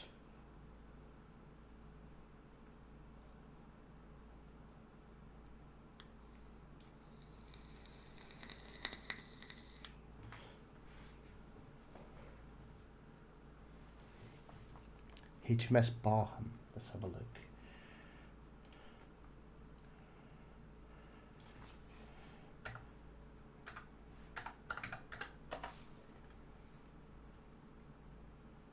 No, not Barham. Just because of the mast configuration. This doesn't have a mast. It just has a very tall conning tower. Honestly, the closest thing to that is the Tiger. I think that's the closest one. The closest description is the Tiger, I think. Yeah, it's. I think the bow is a bit. I think it was why Lady Mocha was saying about the bow being a bit too long for the Tiger. That is really potential, but the quality of the image is not good enough to really determine that. So Lady says, to be honest, it's probably literally just a Queen Elizabeth. We're just overthinking it. All right, let's have a look.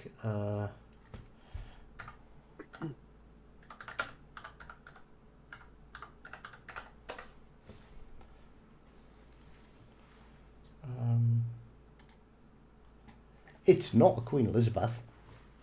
So, let's see if we can find. They did say there was enough spot Easter eggs to make an omelette, so there's like at least 2. This is definitely not just an Easter egg, you know. I hate that you click on an image and it just takes you. I just want to see the image bigger.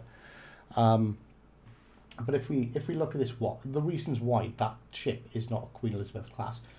Firstly, I think this is a bit too thick. Yeah, too much superstructure. There's only one funnel. Yeah, it looks like one large funnel. But if you look at like the size of the superstructure, it's one large block. There's no crow's nest on the mast. Like that's not a Queen Elizabeth class. So Iron Duke or Orion? Let me see. So if you look, like the superstructure is quite small. And actually, look, there's a funnel there. Is that a funnel? And that a funnel? It's either got 2 or 3 funnels. I'm not 100% sure, honestly.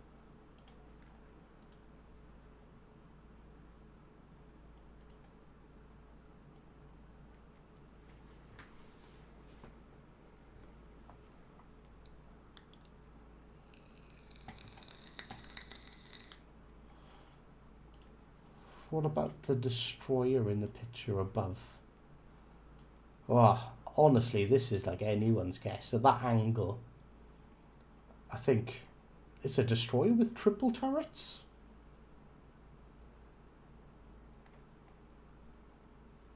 That's awful when you zoom in that close. But like we can see, like turret. That looks barrel, German. barrel. Yeah. That kind of looks German to me. Top right. That's a cruiser, yeah, surely that's a cruiser. It definitely looks German to me, though. I don't know why. Maybe it's the camel.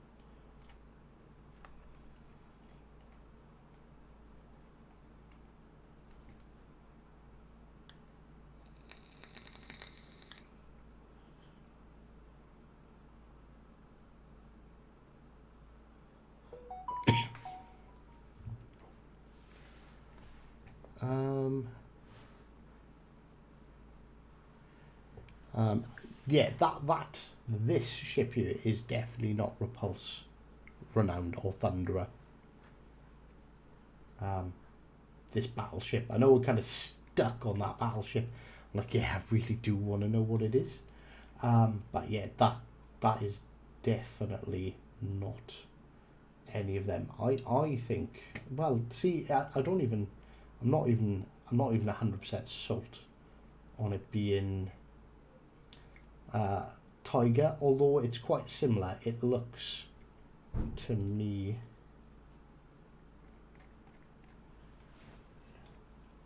Is that no? There'd be smoke coming out of that if that was a funnel. So that's not a funnel. Let's go back to what I could be confusing as a funnel. Is this section B? I don't know. I'm kind of convinced it's Tiger. I think it's similar, but again, we couldn't know without the quality of the image being improved. A Russian cruiser based on the bridge.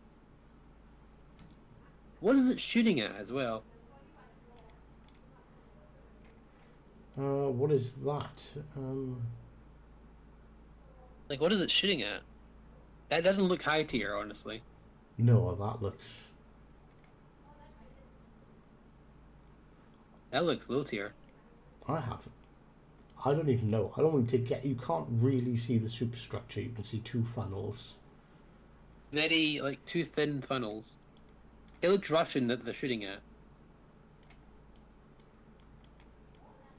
So maybe Kuma, but Kuma could be high tier as well, because they can make is it Kitakazi?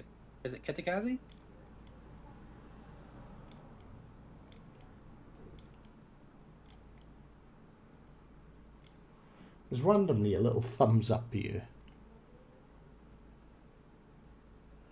It looks like Tiger and it's shooting at low ships. Well, the Tiger's tier 5, which would be tier 4 for us. So, like, Tiger just makes even more sense. I'm just trying to see if there's anything. I literally can't see. I wonder if any of the other images are like different. Do you know what I mean?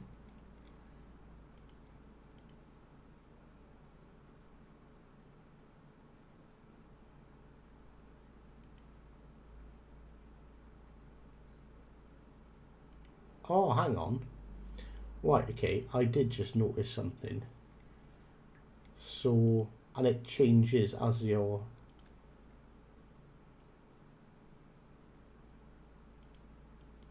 as you're going through the images.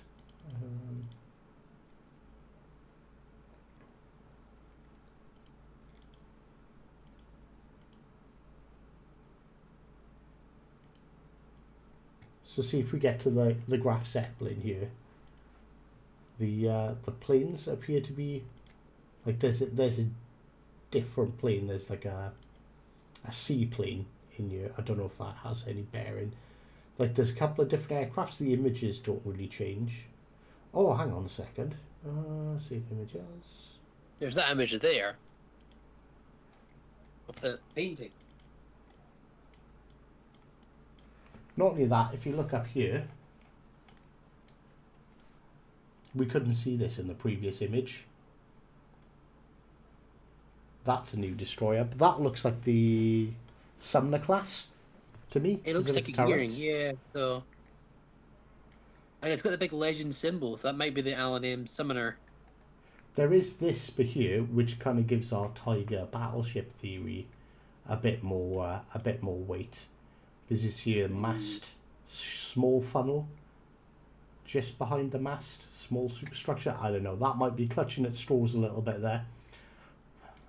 Look at the Revenge class. It looks like it. The Revenge class. Yeah, you couldn't see this picture before. On the other ships.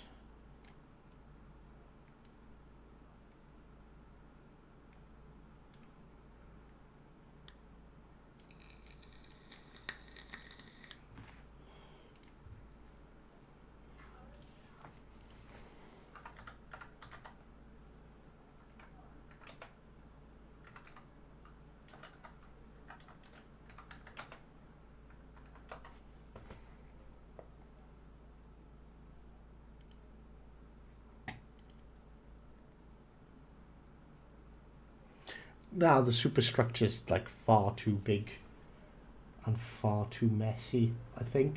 You can see why you'd think of Revenge class, because it's got the stubby nose. But I don't think...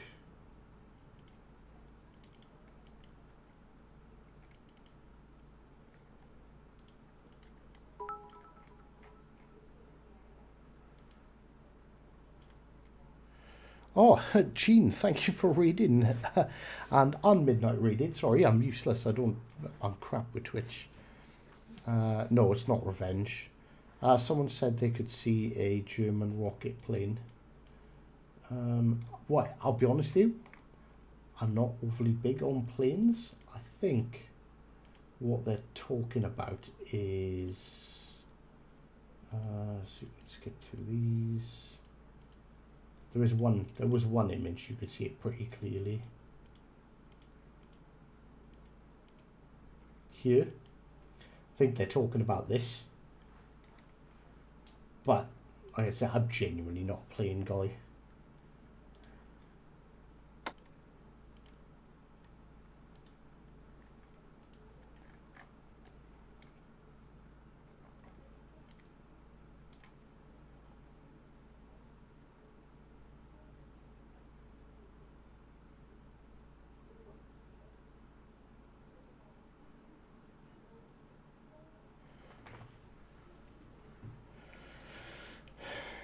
Maybe Agincourt.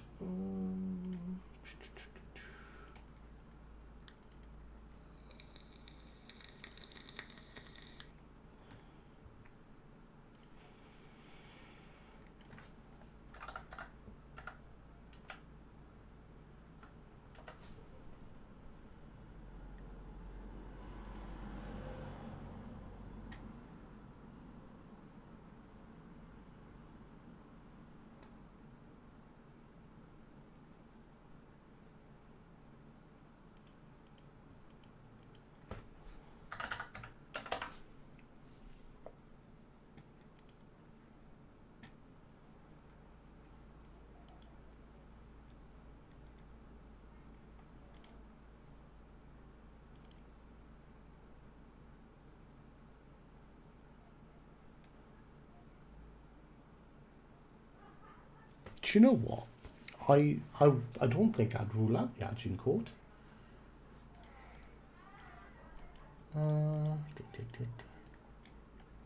I'm not sure about Agincourt.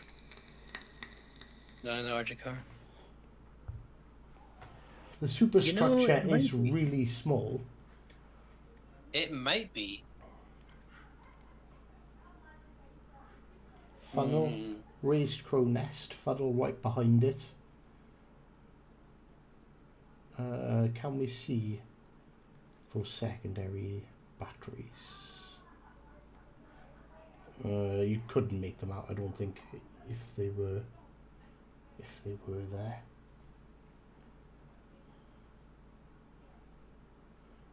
Go to the Republic page and look at the top right. You should see an aircraft carrier blueprint. Oh, right, okay.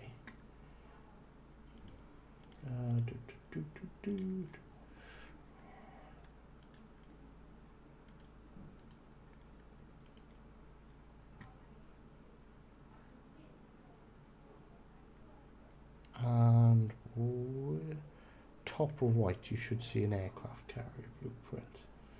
Right, okay. It's annoying that I've got to save these every bloody time, so we can actually zoom in on them.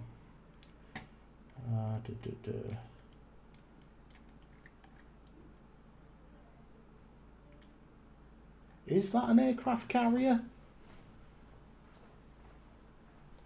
That is not an aircraft carrier. No way. There's superstructure there. That's not an aircraft carrier. No, it's not an aircraft carrier. No way. That's a battleship or a cruiser.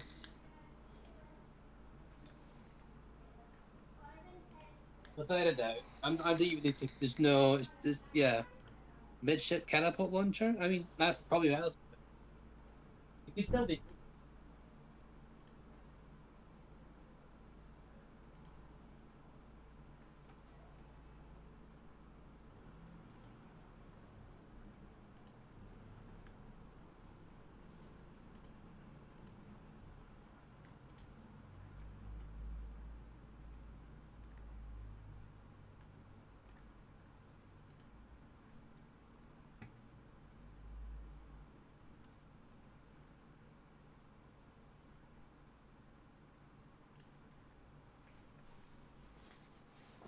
Yeah, that looks like that's a seaplane launcher, isn't it? A catapult launcher.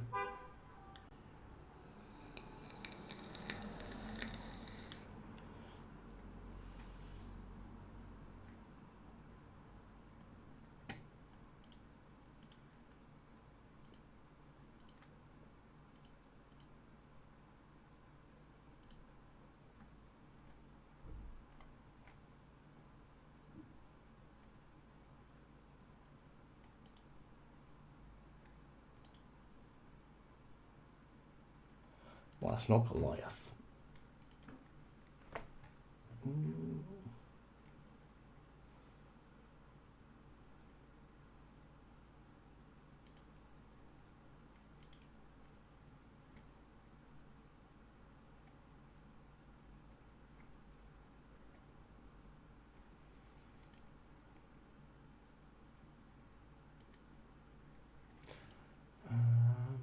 Oh, hang on.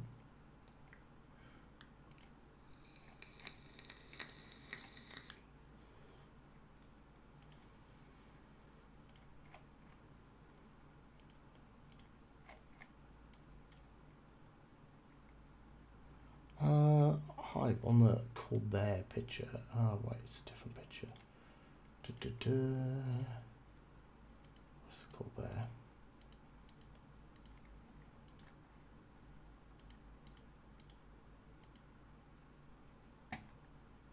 You're saying that one there is an Italian. Well, did Italy ever have any aircraft carriers? There are Italian aircraft carriers on PC. That's never stopped. Whether they had it or not, it never stopped anybody.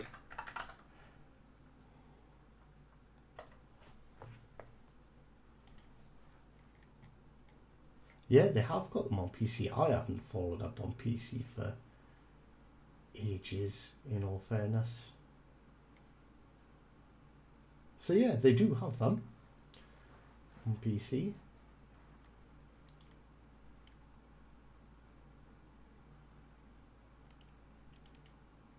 Ah, it's annoying that you can't bloody zoom in on them.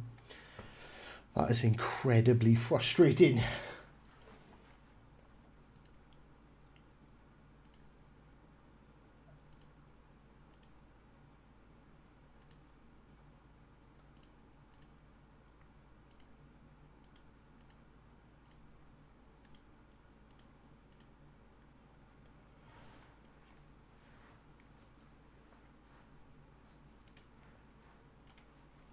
I don't know. I'm fairly convinced that that's Tiger. Tiger's the one that makes the most sense to me at the moment, at least anyway. No idea what those are. Also, the map picture frame is Haven. Why are they showing Haven? That's a good point. Why are they showing Haven? Maybe it's to throw us off. Maybe it's to distract us.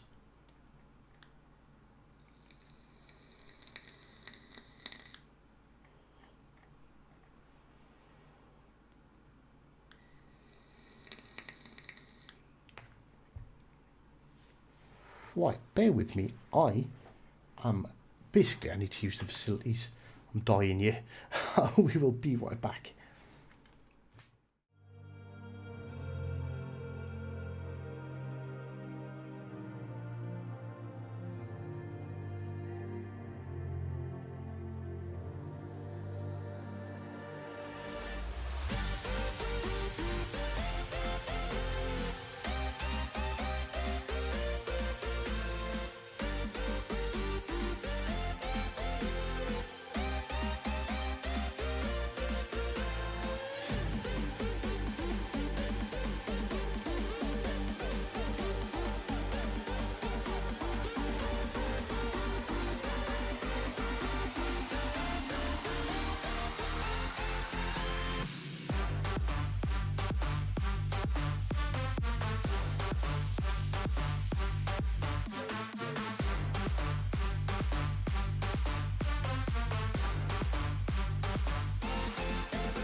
By the way, Monk, I don't know Oh, if the we're back. stream. We're live, just Oh. so you know. I didn't realise you two were chatting in the background. So, What are you saying, Richard? I was gonna say, I don't know if you're live or something, but because of the "Be Right Back" screen, no one can hear you. Oh, really? Yeah. yes. I didn't know that. Now we know. Alright, sorry, you're saying how doing the So- interrupt you. Lady Mayoko is saying behind that British battleship, you can see a third turret facing the other way. If there is a third turret there, then Probably Agincourt. it's going to be, Agincourt. I think that sounds right, honestly. I think it is going to be Agincourt. Wait, I was just checking. I thought I might have muted myself then, but no. So yeah, to be honest with you, I don't think I can see it. There might be a turret here. I don't know. I can't really make it out, but that's definitely a British ship, like without a shadow of a doubt. You can only see it on the Colbert picture. Ah, right, okay.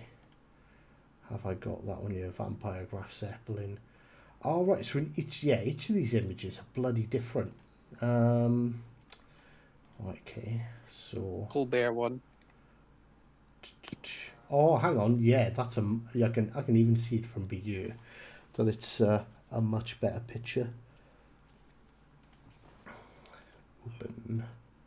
Agincourt makes sense as well. Ah, right, okay. So we have two twin turrets, superstructure, funnel, turret facing the opposite way. So this is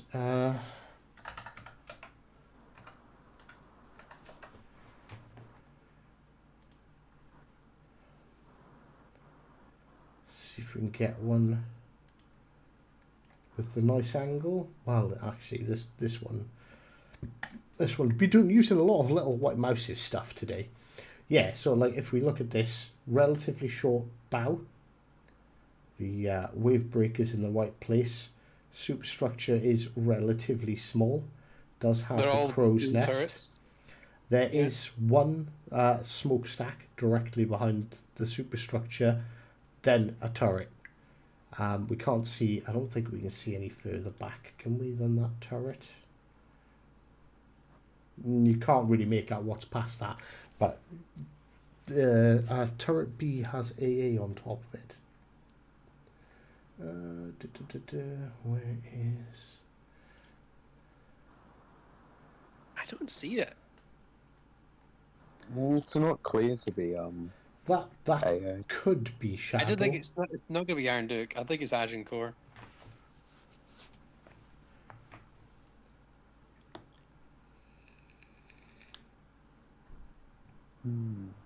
Agincourt and Iron Duke are very similar front ends. I think they have almost the same, but there's no casemate turrets on the side of the ship. Because Iron Duke has casemates on the side. Inside the bow. It's been cut out of the bow to make for secondaries, and they don't have that here. Does the Agincourt have that? It does. See, like kind of cut out bits of the ship of the hull. It could be Orion, honestly. No, I feel like Iron Duke's superstructure is just too big. But what about Orion? No, it's too big a superstructure as well. No, it's not Iron Duke. Iron Duke's it can be Iron Duke. It's not Iron Duke, 100%. It's not Iron Duke. No, it's 100% not Iron Duke. I say if you look at Orion, the space between the superstructure and the real and the funnel seem to be in that image. The funnel is I don't know. It's either Iron Duke. Why would they tease? It's either Why Orion would or they tease an Agincourt. Iron Duke? Oh no! Look, the Orion has a funnel at the front as well. It has two. It has one there and one there. Yeah, so it's not Orion. And it's not Iron Duke. There's no way in hell it's Iron Duke. If you look at the front of the Iron Duke, I'm looking at an actual game here, so I can see it really nice. There's parts of the hull cut out for the casemate secondaries. That's the Orion. If you go to Iron Duke, you can see those casemate secondaries along the side bow. So, Pearl Chancellor saying it's Agincourt. Or it could just be a premium version of the Orion, in all fairness. Yo Hive, what's good? Is Zeppelin is going to be doubloons. It's going to be 17,500 doubloons. Yep. I think it's definitely Agincourt. The only reason I'm not saying it's Iron Duke is because of the turrets. The casemate secondaries. That's the only reason. Yeah. So I think we've just done some live discoveries.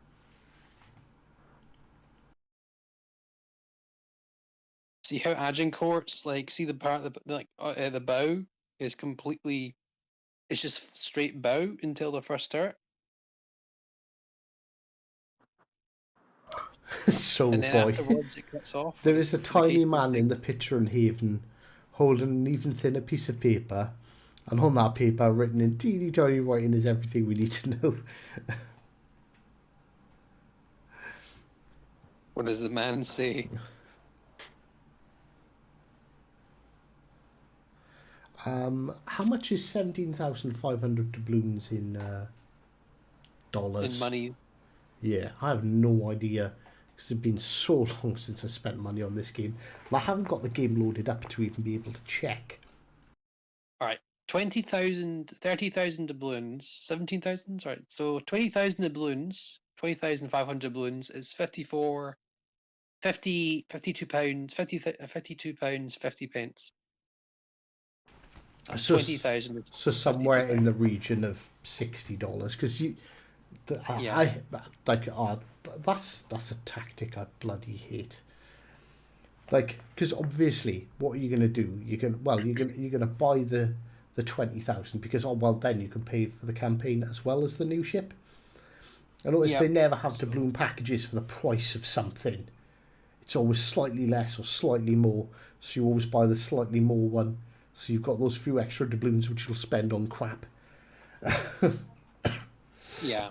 You're getting the price of the Graf Zeppelin plus 3,000 doubloons for this offer. So it's £52, 49 pence for us, which is, as you said, about 60, 70, 60-ish dollars for them. Yeah, it's the same. Agent Code doesn't have AA on the B turret, but what British ship does have AA See, if on you the go B back to the turret? Agent Core or Agent Core, or whatever you call it, look at the casemate secondaries. That's important. You see how the hull has been cut out a wee bit, the side Yeah. of it, for the secondaries. Is that present in the actual picture?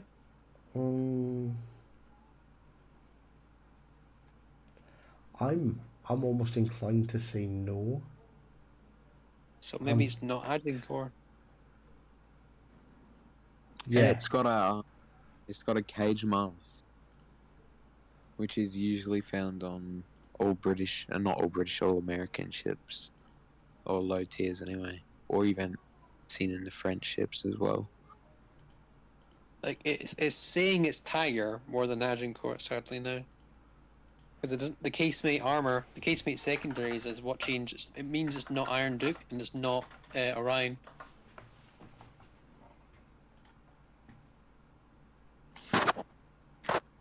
It's closer to Orion than Iron Duke is, because Iron Duke, you look at it, it's really bad for the casemate. It's a lot of it, a lot of the hull, a lot of the bows cut off. this is like Completely literally different. the only image I can Yeah, that looks find. like the only thing I can think it could be in now, sadly. But this No doesn't worries, have this the is good turret.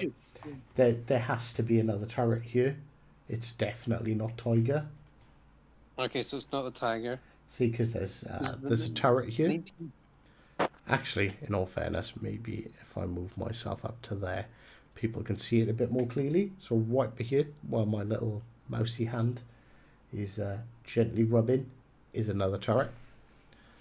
That's a good turret. That's a good turret. The only ship I found that's almost perfect is the 1911 King George V. It was so close to be Agincourt. One minor thing.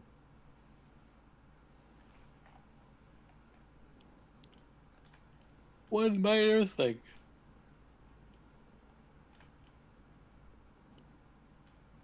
It's not Orion. No, it's definitely not Orion. We just explained it's not Orion. 100%. I'll pop the Orion up again.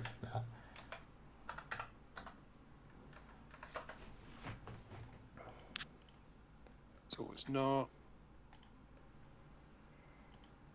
Orion. Iron Duke. Well, actually,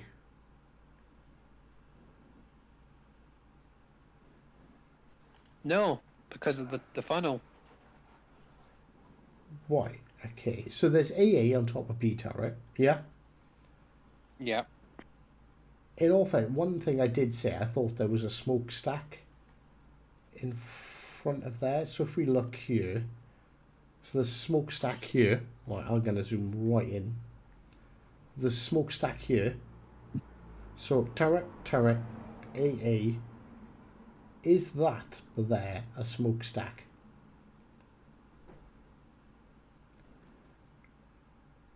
You know, it's kind of looking like Orion, honestly.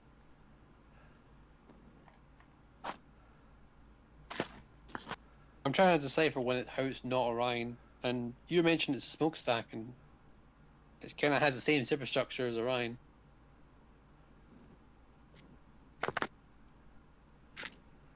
Yeah, the superstructure Although those doesn't have any lifeboats. Oh, it does have cutouts. lifeboats. See the lifeboats on Orion?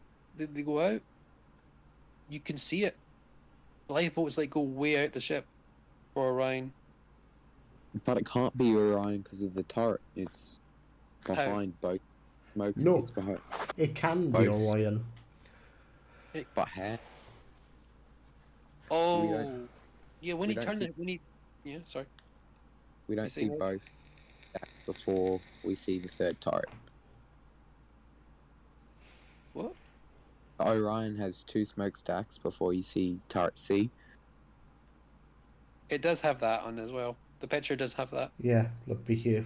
We just kind of a slightly smaller smokestack, larger smokestack.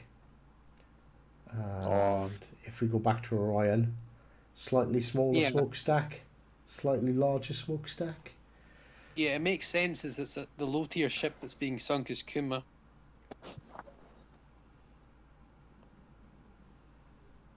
I think it might be Orion, as much as I don't want to say it is. Like, because even the small detail of the lifeboat, you see the red lifeboat. That's on the Next other to- side, isn't it? So HMS. Oh yeah. The lifeboats are on either side of the Orion, and if you see in the image, it has the same lifeboat configuration. I think it is Orion, actually. I think you're right.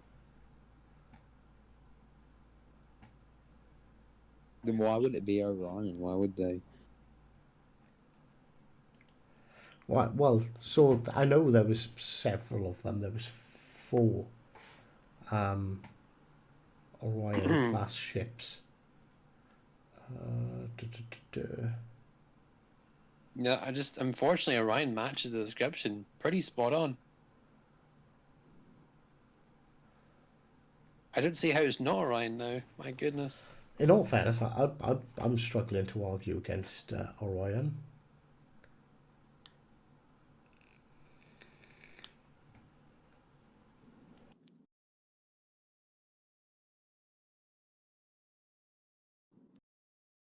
It can't be your pulse as much as you want it to be your pulse. It can't because of the cut off from the hull to make for the casemate secondaries. I'm wondering when people were talking about Repulse or Thunderer, one of the variations of the Orion class was actually named Thunderer. So when they're saying Thunderer, whereas everyone is like, oh my god, the tier 10 monster, maybe it's the tier 4 version of the Orion called the Thunderer. But yeah, that would be difficult because there's Orion, Monarch, Conqueror and Thunderer. Those are the 4 names. We have the Monarch, we have the Conqueror, the Thunderer. How does it? Why did we discredit the Thunderer as well? Was it the hull, the mast? Was it? It's definitely not the tier 10 Thunderer. Is it the mast that's telling it's not the Thunderer? There was a lot of features. Let me find a nice angled picture of the Thunderer. There really aren't that many pictures of the Thunderer. Little white I mouse. think it's standalone on Thunderer as well.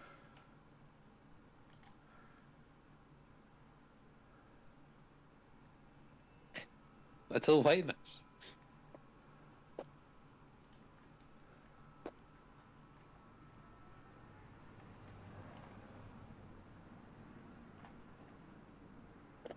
Yeah, the shipping and loading screen was the Colbert, and we knew that for a while.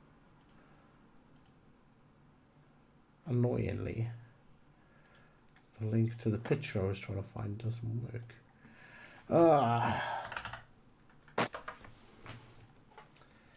Images. Oh, okay, so right, okay, yeah, this one will actually work. So for a start, there's 2 wave breakers, a whole bunch of AA. There's no AA Oh, in the turret turrets are B. completely different. The superstructure, yeah, it's nothing like it. 100% not that ship. Plus, the turrets are kind of squared, whereas the turrets are kind of curved, or it looks to be Orion. It must be just Orion, honestly. Well, that's disappointing. I don't see how it's not Orion. Simple as that anymore. That makes me a little bit sad. I'm not gonna lie. All this investigative work for an Orion. Well, at least we figured it out.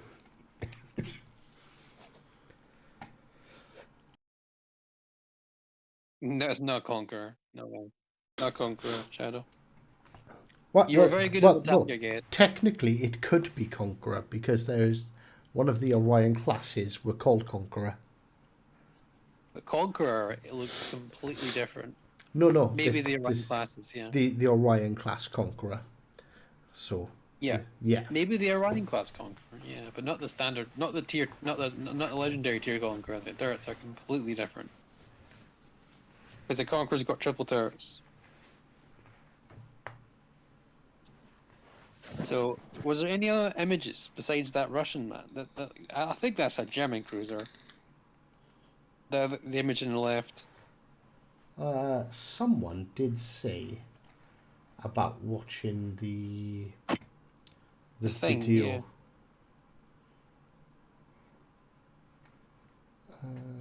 The rangefinder screen Russian cruiser?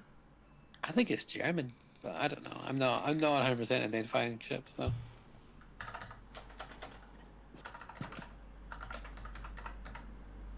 Also, another thing as well, I'm trying to think about this.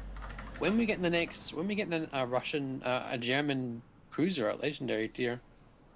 Captains, celebrations. Right, hang on, let me pause that. Let me make some minor adjustments to this screen. You should play it on 75 speed. Also, make sure it's muted as well. Quality, put the quality to the top. Playback speed. Do it. Make sure you mute it 5 if we get copyright strike.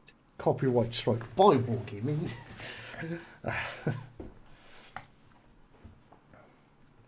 Alright, okay. So let's see what we can see. I'm playing it at half speed. Celebrations are in order. Stop the video on. Stop the video on 6 seconds. Here. I've been told.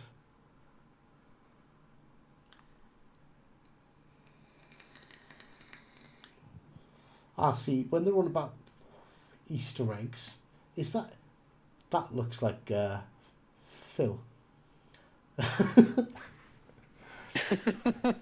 Maybe we're getting Phil as a commander. Oh my god, don't tell him I said that.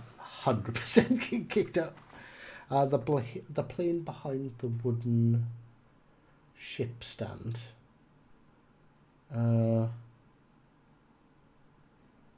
Can you get the Colbert without steel? No, not for the foreseeable future. As of currently, no. Yeah. You need 3,000 steel.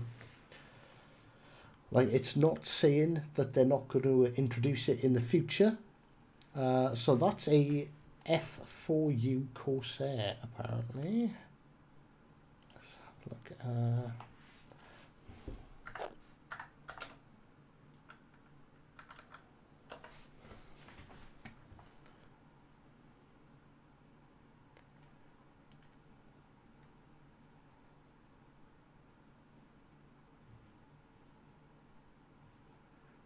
In all fairness, just because I've got another screen up, that does in fact look like a F4U Corsair. So what is is there anything specific about these apart from them being a carrier-based fighter? They show rocket attack planes for each nation. Every plane showed, except the big float plane, are rocket attack planes for each nation. Oh god. Oh god. In all fairness, giving carriers more tools to deal with DDs, I don't necessarily think that's a bad thing. But you kind of feel for the DDs as well. Imagine being a torpedo boat, just not being able to play the game. Honestly, like I'm one of those, but I hate DDs. Yeah, but you got to think both sides of the story, though. That is true. Like if torpedoes are spotted, you can't fire torpedoes. He has to stay in a smoke screen. He can't use his guns because he's mostly a torpedo boat, and you're just basically screwed. You just can't play the game if you get focused by the whole carrier. There's nothing they can do. You can be the best DD player in the game. It's not going to make a difference because your torpedoes are spotted. You can't actually shoot things.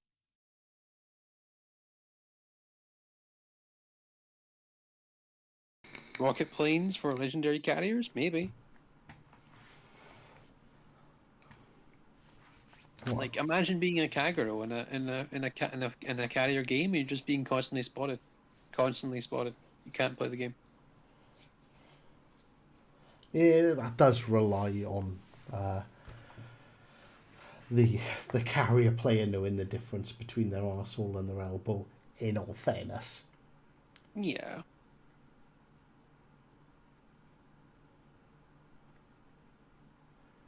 So nothing new here. This is all stuff we already know.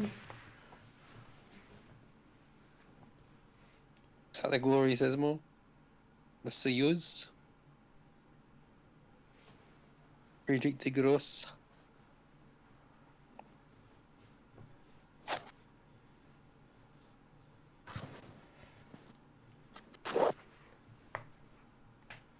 So yeah, 25 million. I agree with Mickey there. Take away CV spotting torps, and that will make it fair for the torpedo focused DDs. Yeah, I agree, 100%. What is the range that a plane can spot torps from? I'm assuming it's the detectability of the torpedo, but it just goes vertical as well. Because you have to be pretty darn close to them. Well, that's not right then, is it? I think as soon as you enter that detectability range by sea bubble, So in then the in the tech tree part of the trail, I see 4 slots under the battleship. Yeah, we'd expect to see 4 slots. How many? So legendary have 4 slots. Don't sevens have 4? Sevens have 4. Sevens have 4. Yeah, sevens and above they have 4. It's the modernization slot. They don't have anything else in that Yeah. slot. So from tier 7 to legendary tier, it's been 4 slots. So tier 8's no exception.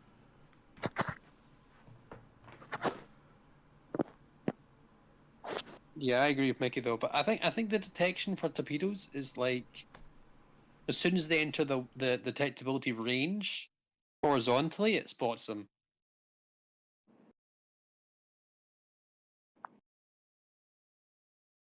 So if your detectability is 1.5 kilometers, then as soon as the aircraft gets within 1.5 kilometers horizontally of the torpedo, it spots it. Oh no, it is 150k to max out a tier 8. That has been confirmed, I believe. It's only 150k. Yeah. Oh, you mean experience? Okay. Yeah, an experience to max it out. Yeah, I thought you meant the mod. I thought you meant the money's wise. Like, holy crap, that's cheap as chips. Did you see? I did notice the 2022 on the wooden base. What's the 2022? Is that a code? Maybe. Hold on. No, it's just 2022. It's just there on the wooden base. Sorry, I know you're looking at it on the stream and there's a small delay, but there's a 2022 badge on there. Right, okay, where did... Oh, yeah. It's quite cool. Where did we get to? We were around here somewhere.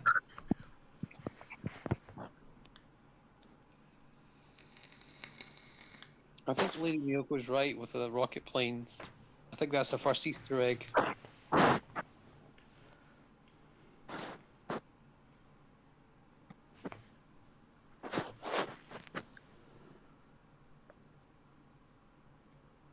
So we're getting the Halloween camos, the Halloween commanders. Yeah, I was just seeing if there was anything in the skins boxes.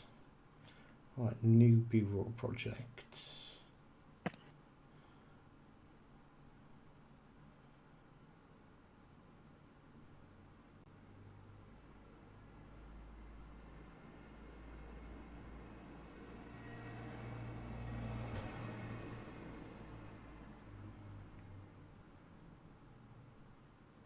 So it's doing the same bureau project that'd be really worth getting, really worth doing. Colbert, 3,000 steel. Is that a Super V crate at the end?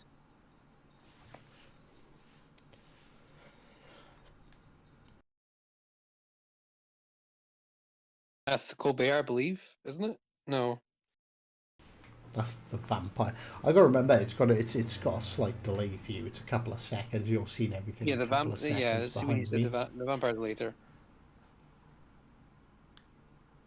I know, there goes 3k steel, exactly.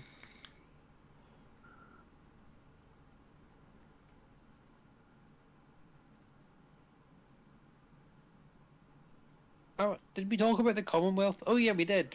I don't know if we can talk about it though, the Commonwealth Commander. Oh, we did, there we go. Maximum HP. Oh well, this Hold is on, the pause this. Yeah. Commonwealth Commander, isn't it? Isn't it? We gotta go back to that. And what's his name again? I can't see because of your face cam. Leonard W. Murray.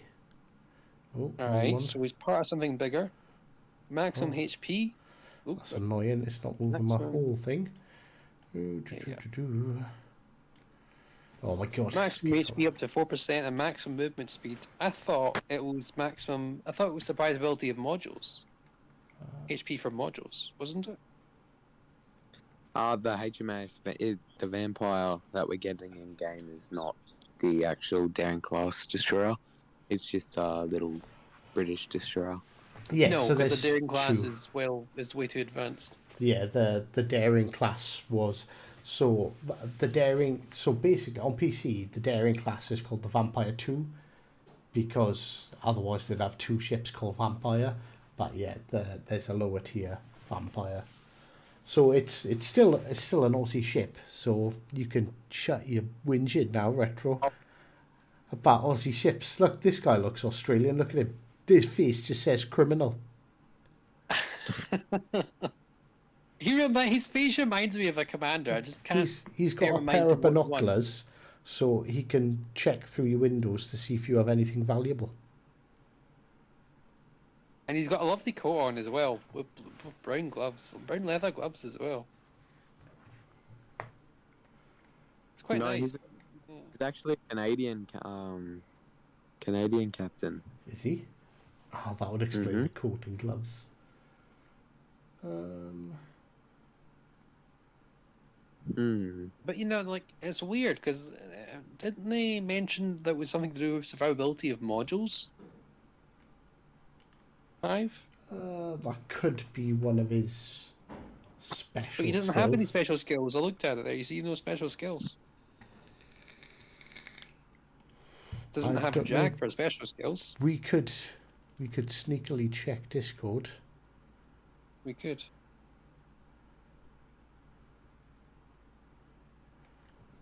Because I'm pretty well. I can check Discord. I don't know if you can. You can't. But yeah. I can, but it's really risky for me because obviously my screen's like live. Commonwealth. I'm pretty sure they said something about this.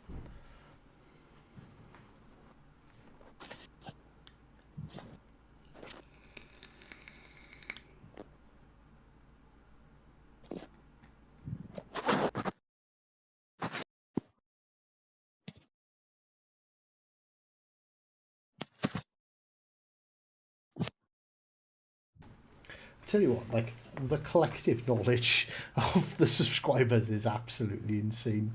This is the fact they can just know what all these planes are. I'm pretty good with ships, but planes, I couldn't tell you the difference.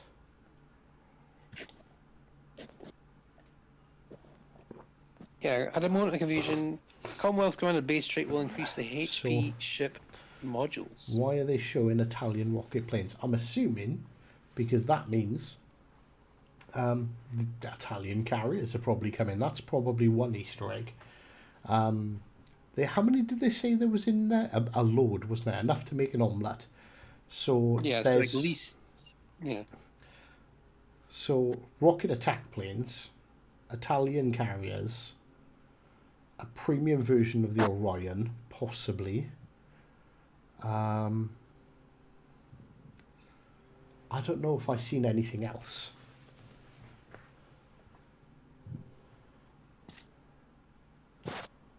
So the only nation left is Pan American. Yeah, they're getting there. Definitely got a lot of stuff going on, yeah.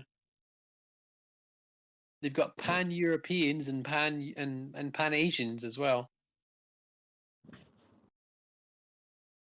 And Commonwealth. What's the difference between pan-European and pan-Asian? Because there's going to be a lot of similar ships in that lineup, honestly. In all fairness, and it kind of feels weird because it kind of sounds like we're knocking other nations, but it's not. Like, most of the other navies either have British, American, or Soviet ships.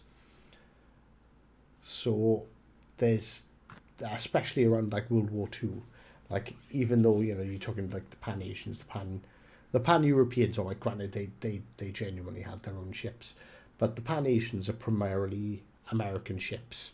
The Commonwealth are primarily British ships. We saw the new German DD. Can't forget the Chinese stealing my Japanese ships after the war. But yeah, you could see the Pan Asians. Most of the Pan Asians are complete copy pastas of the other nations' ships. But they did have them, and they were purchased, so it like makes for sense. example, the Gajamadas are Jervis. Like, every now and again, I jump in the lander and pretend I'm Australian. I go around stealing stuff, blaring. Oh, I come from a land down under. The Fushungs again, Evany. 100%, it's true. It's true. It's no lies. all of us prisoners started off as British people.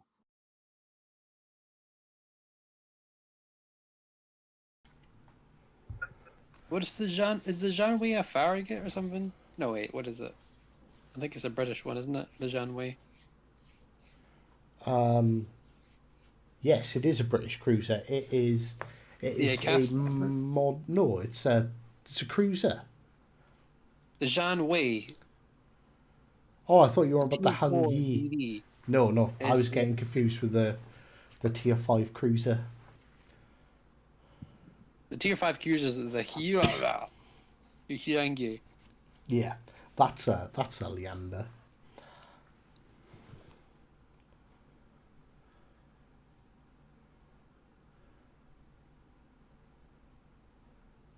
I think the Janway there's probably something that I'm not unsure of. Maybe it's a Russian. It might be a Russian.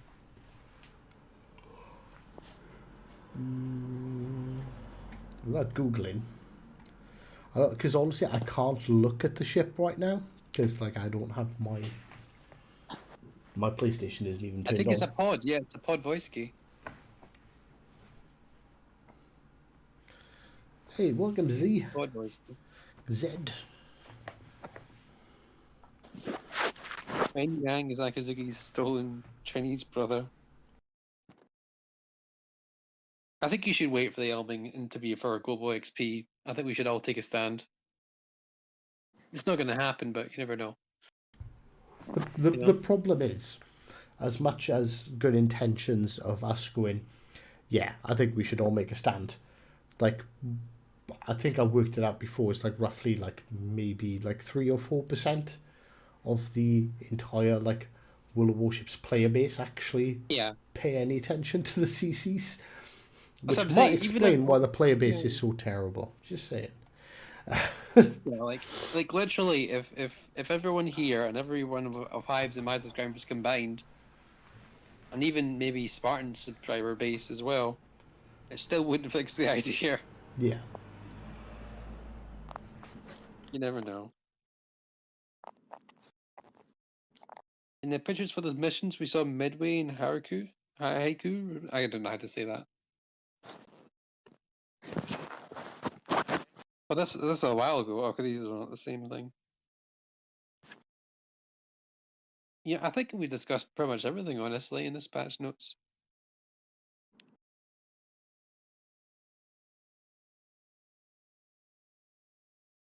Yeah, I was talking then and I realised I muted myself because I was going to cough and I didn't unmute myself after I coughed.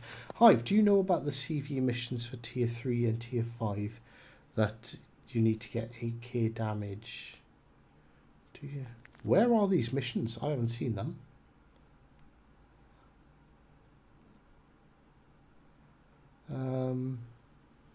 I don't know. I don't think there's any missions right now. They were missions that first came out when carriers came out. Yeah, those are different. That's different. Yeah, I don't think I don't think it's worth discussing, honestly. We had them upon the first release of Carrier. Oh, right. Okay, yeah.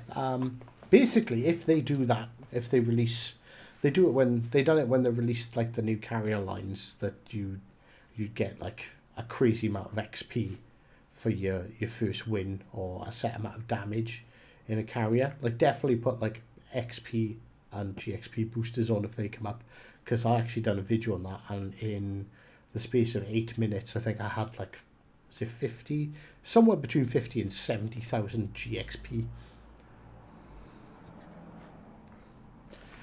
The cruiser is the Aurora, is it? I don't know about that. Wait.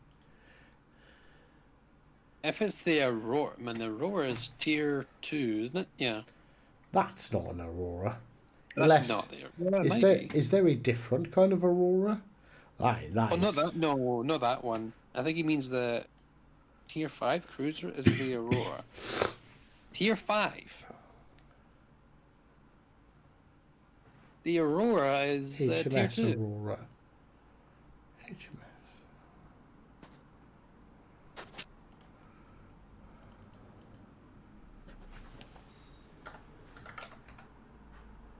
I think he means the one that's shooting that's being shot at by the Iron Duke, because that could be the Aurora.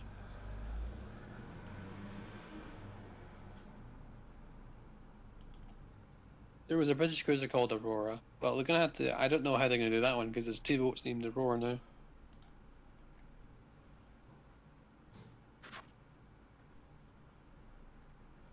There was a British cruiser called Aurora. That there genuinely was. Of course it was, yeah. Just seeing, it was. I don't know how you bloody pronounce the type of cruiser that it was called. It's like Artheus, or so. It's some fucking stupid Greek word. Not that Greek words or Greek people are stupid, just to clarify, it's just a word I can't pronounce. Yeah. So that they were, the Royal Navy had them, the Republic of China had them, and the People's Liberation Army Navy had them, and it comes in between the Leander and the Town class. So that could be an interesting ship to put in. I think that would be unique to us again, though, wouldn't it? Right. I think we could just do a quick summary, though. Honestly, at this point. Yeah. Ask, does anyone have any burning questions about the update first? And we'll do a quick roundup after that. Just make sure that everyone's happy. Everyone, if anyone's got any questions, now would definitely be the time to ask them. I think the detective work has yielded some fruit. We know that at least one of the boats is probably an Orion, and there's been a lot of rocket attack planes being spotted in the pictures, so rocket attack planes are probably coming. That's our Who's your detective work. favourite minion is the first question. In all fairness, I think that has to go to the monk lately. Monk's been a great minion. I probably have to agree with that, yeah. I don't even think there's any others worth an honourable mention. I don't really like. I used to have this minion. I forget his name now. He's been a bit crap lately though. I think I heard him talk a little bit. Oh, Not you're really not that cheap. you're not on about my criminal collection here. I got one of those. I'm not sure it's a good achievement though to be high favorite minion though. Not sure about that. Didn't Wargaming say no rocket planes? I don't think they did. Like I said, literally, like every time they do it, they're really kind of, they're really sort of. I can't remember who made the comment, but they talk like politicians. So we don't have plans for that. There are no plans. There are no rocket planes currently being introduced, something like that. That's what they said. Something like that. Yeah, they'll say at the moment there's no plans to introduce rocket attack planes. Yeah, they also said no CVs as well, but they added them. Yeah. See, they didn't say no CVs. They said we have no plans for CVs. That's where you've really got to listen to like the wording, because yeah, when they say, like, in all fairness, I'd take it as them saying, "Oh, we're not having CVs." They go, "We have no plans to introduce carriers," and then 6 months later they introduce carriers. There are no plans at this time. Yeah, see, Crom knows exactly what I'm talking about. Yeah. So we've figured that out at least. I think that's a pretty reasonable Easter egg. Rocket planes are coming. Rocket planes. But is there any other questions? Italian CVs, quite possibly. What looks to be a Russian cruiser. A premium version of the Orion in some way, shape, or form. Yeah, I agree as well. They also said paper ships, only real ships on Legends, as the name Legends. But they changed that when they made the Russian Navy. Because they couldn't. They've done that with the Germans. The York doesn't exist. The York was never a ship that existed. It's the design for the Esent York, which was only ever designed on paper, and that design was evolved into the Scharnhorst. So from sorry, I had a little coughing fit then. So from day one, there's been paper ships. I think the Phoenix technically wasn't a ship, wasn't a wartime ship. There was a training ship called the Phoenix, which is quite similar in design, but like technically also like not a warship. There's a bunch, but in all fairness, like not all of the tech trees could be completed using real ships. So, you know, you wouldn't have, how many Russian ships would there be in the game if they only use real ones? There'd be a couple of destroyers.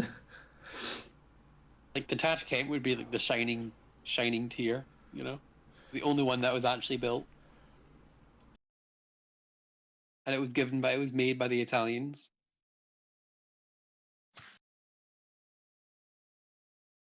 Anyway, Hive, when are you taking me on that trip to see MacArthur? I told you when I make like, what did I say it was? If I ever make like £10,000 on YouTube, so you might be waiting a while, couple of years, maybe for my 50th birthday, which is just not all that far. Well, it's long enough away. Hive, I'm kind of curious. Did you save that game? Then when I did that mains game, we both got 3K or something like that. Honestly, I don't know. I've been really sucky at saving games, because I've noticed like I've actually fixed it now, because the audio wasn't recording, and I have since resolved that issue, but I'm not sure if I did. I'll have to look through all my files. But we have a game, I remember, that we both got like a 3K. So it's like just a sort of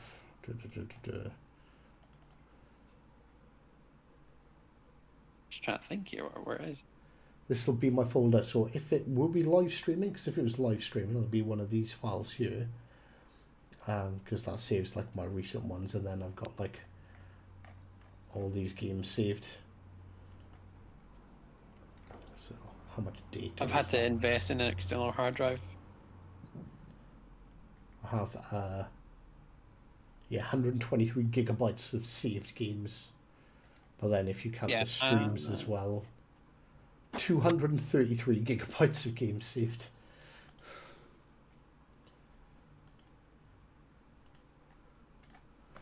Oh, I remember. Yeah, this is the game. I was in Mogami. I think this was a live stream, yeah. Yeah, I think this was a live stream game. If it was a live stream game, I will have the file. But if you could tell me what date it was, it'll be far easier for me to find. I can tell you the date and the time now, but again, that's maybe for a later time. Yeah, I'll just DM me it. Yeah. And because I'll have to like crop it out of the Because file. I'm definitely going to use this game, so.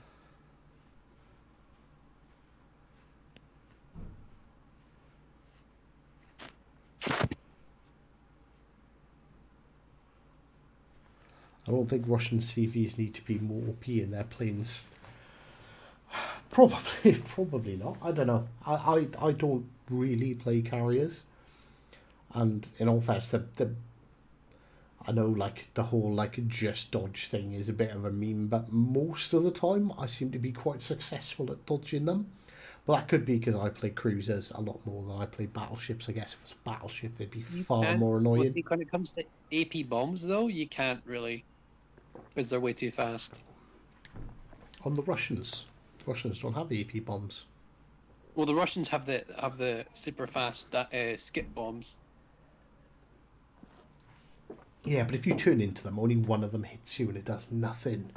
That's true, but if that's only the case if you're just fighting the carrier. Yeah, that's true. But like I said, it's genuinely carriers is not something that I ever really like concern myself with. If I'm in a DD, if I'm in a DD, I'm worried about carriers, so I take a bit more of a passive start to see where the carrier's flying around and sort of. They tend to focus one side. They see a battleship and that's it.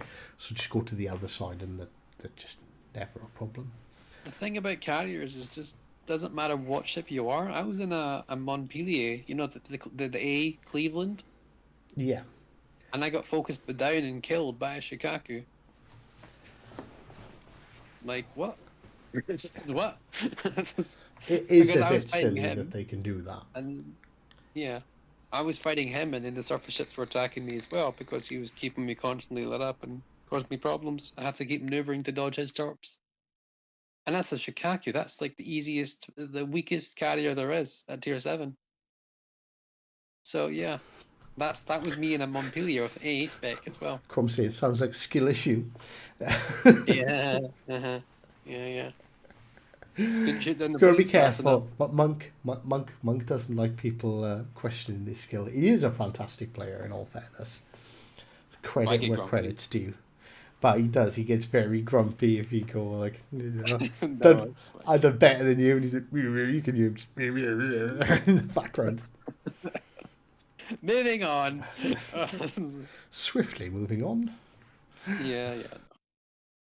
I don't think it's a good buff. I don't think they need it. I think they should wait and see what happens and then buff accordingly, because that's how balance changes should be done. But yeah. In all fairness, the super testers would have tested them to an extent anyway.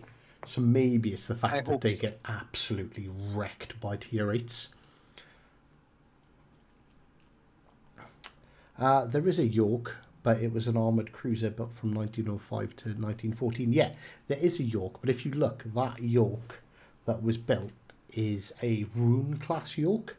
And if you look at a Rune class, it looks nothing like the York in game. But if you put Esant York, I'm trying to remember, I'll have to write it down. ESANT York. You should be able to find the drawings of the Esant York, which is the York in the game. But yeah, it was paper. It was never built.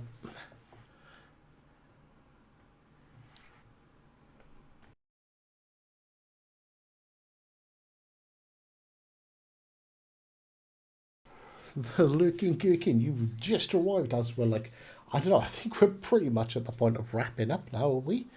Unless, I don't think there's anything else we can add, and I think this is quite a long podcast as is. yes, it is. How long? 10. We've got to be going for about 3 hours. Jeez. Yeah, Right. I think we should stop. Just saying, I'm just casually trying to do it, but it's not going to happen, so I'm going to have to be more strict. So we will be recording off stream a shorter version over on the that'll be published over on the Monks channel. So if you enjoyed the podcast but you just want or you missed the bulk of this one and you can't be bothered to listen to us rambling on for 3 hours, there'll probably be a 2.5 hour version if previous attempts. Now we try and cut it down and make it sort of quite concise over on the Monks channel, and that'll be uploaded. I'm guessing maybe later today or tomorrow. It kind of depends on me because I've got to record it, I've got to upload it, then Monk's got to download it and then put it up. But there will be a TLDR version, basically there, and as long as I remember exactly how the hell I log in and stuff, the full version, so this full version, this last 3 hours, will be available on Anchor FM and Spotify at some point over the next couple of days. So if you don't have 3 hours to sit there watching a YouTube video and you want to listen to the full conversation, you can, on your drive to work or whatever, you can plug it in and yeah, there you go. It'll be there as well. So on that note, any final words from yourself, Mr. Monk? Nothing. Oh, I think we broke him again. I heard a and he kind of died. I had a phone call just like 5 seconds ago. All right. No, there's nothing else there. Nothing really to add, honestly, I think. And yeah, I've got nothing to add really, apart from the fact that I'm genuinely really looking forward to this update. I think there's a lot of new content that's definitely going to keep everyone amused, probably for a couple of months. I'll just resign here and hopefully it. Oh, bear with me. Oh my god.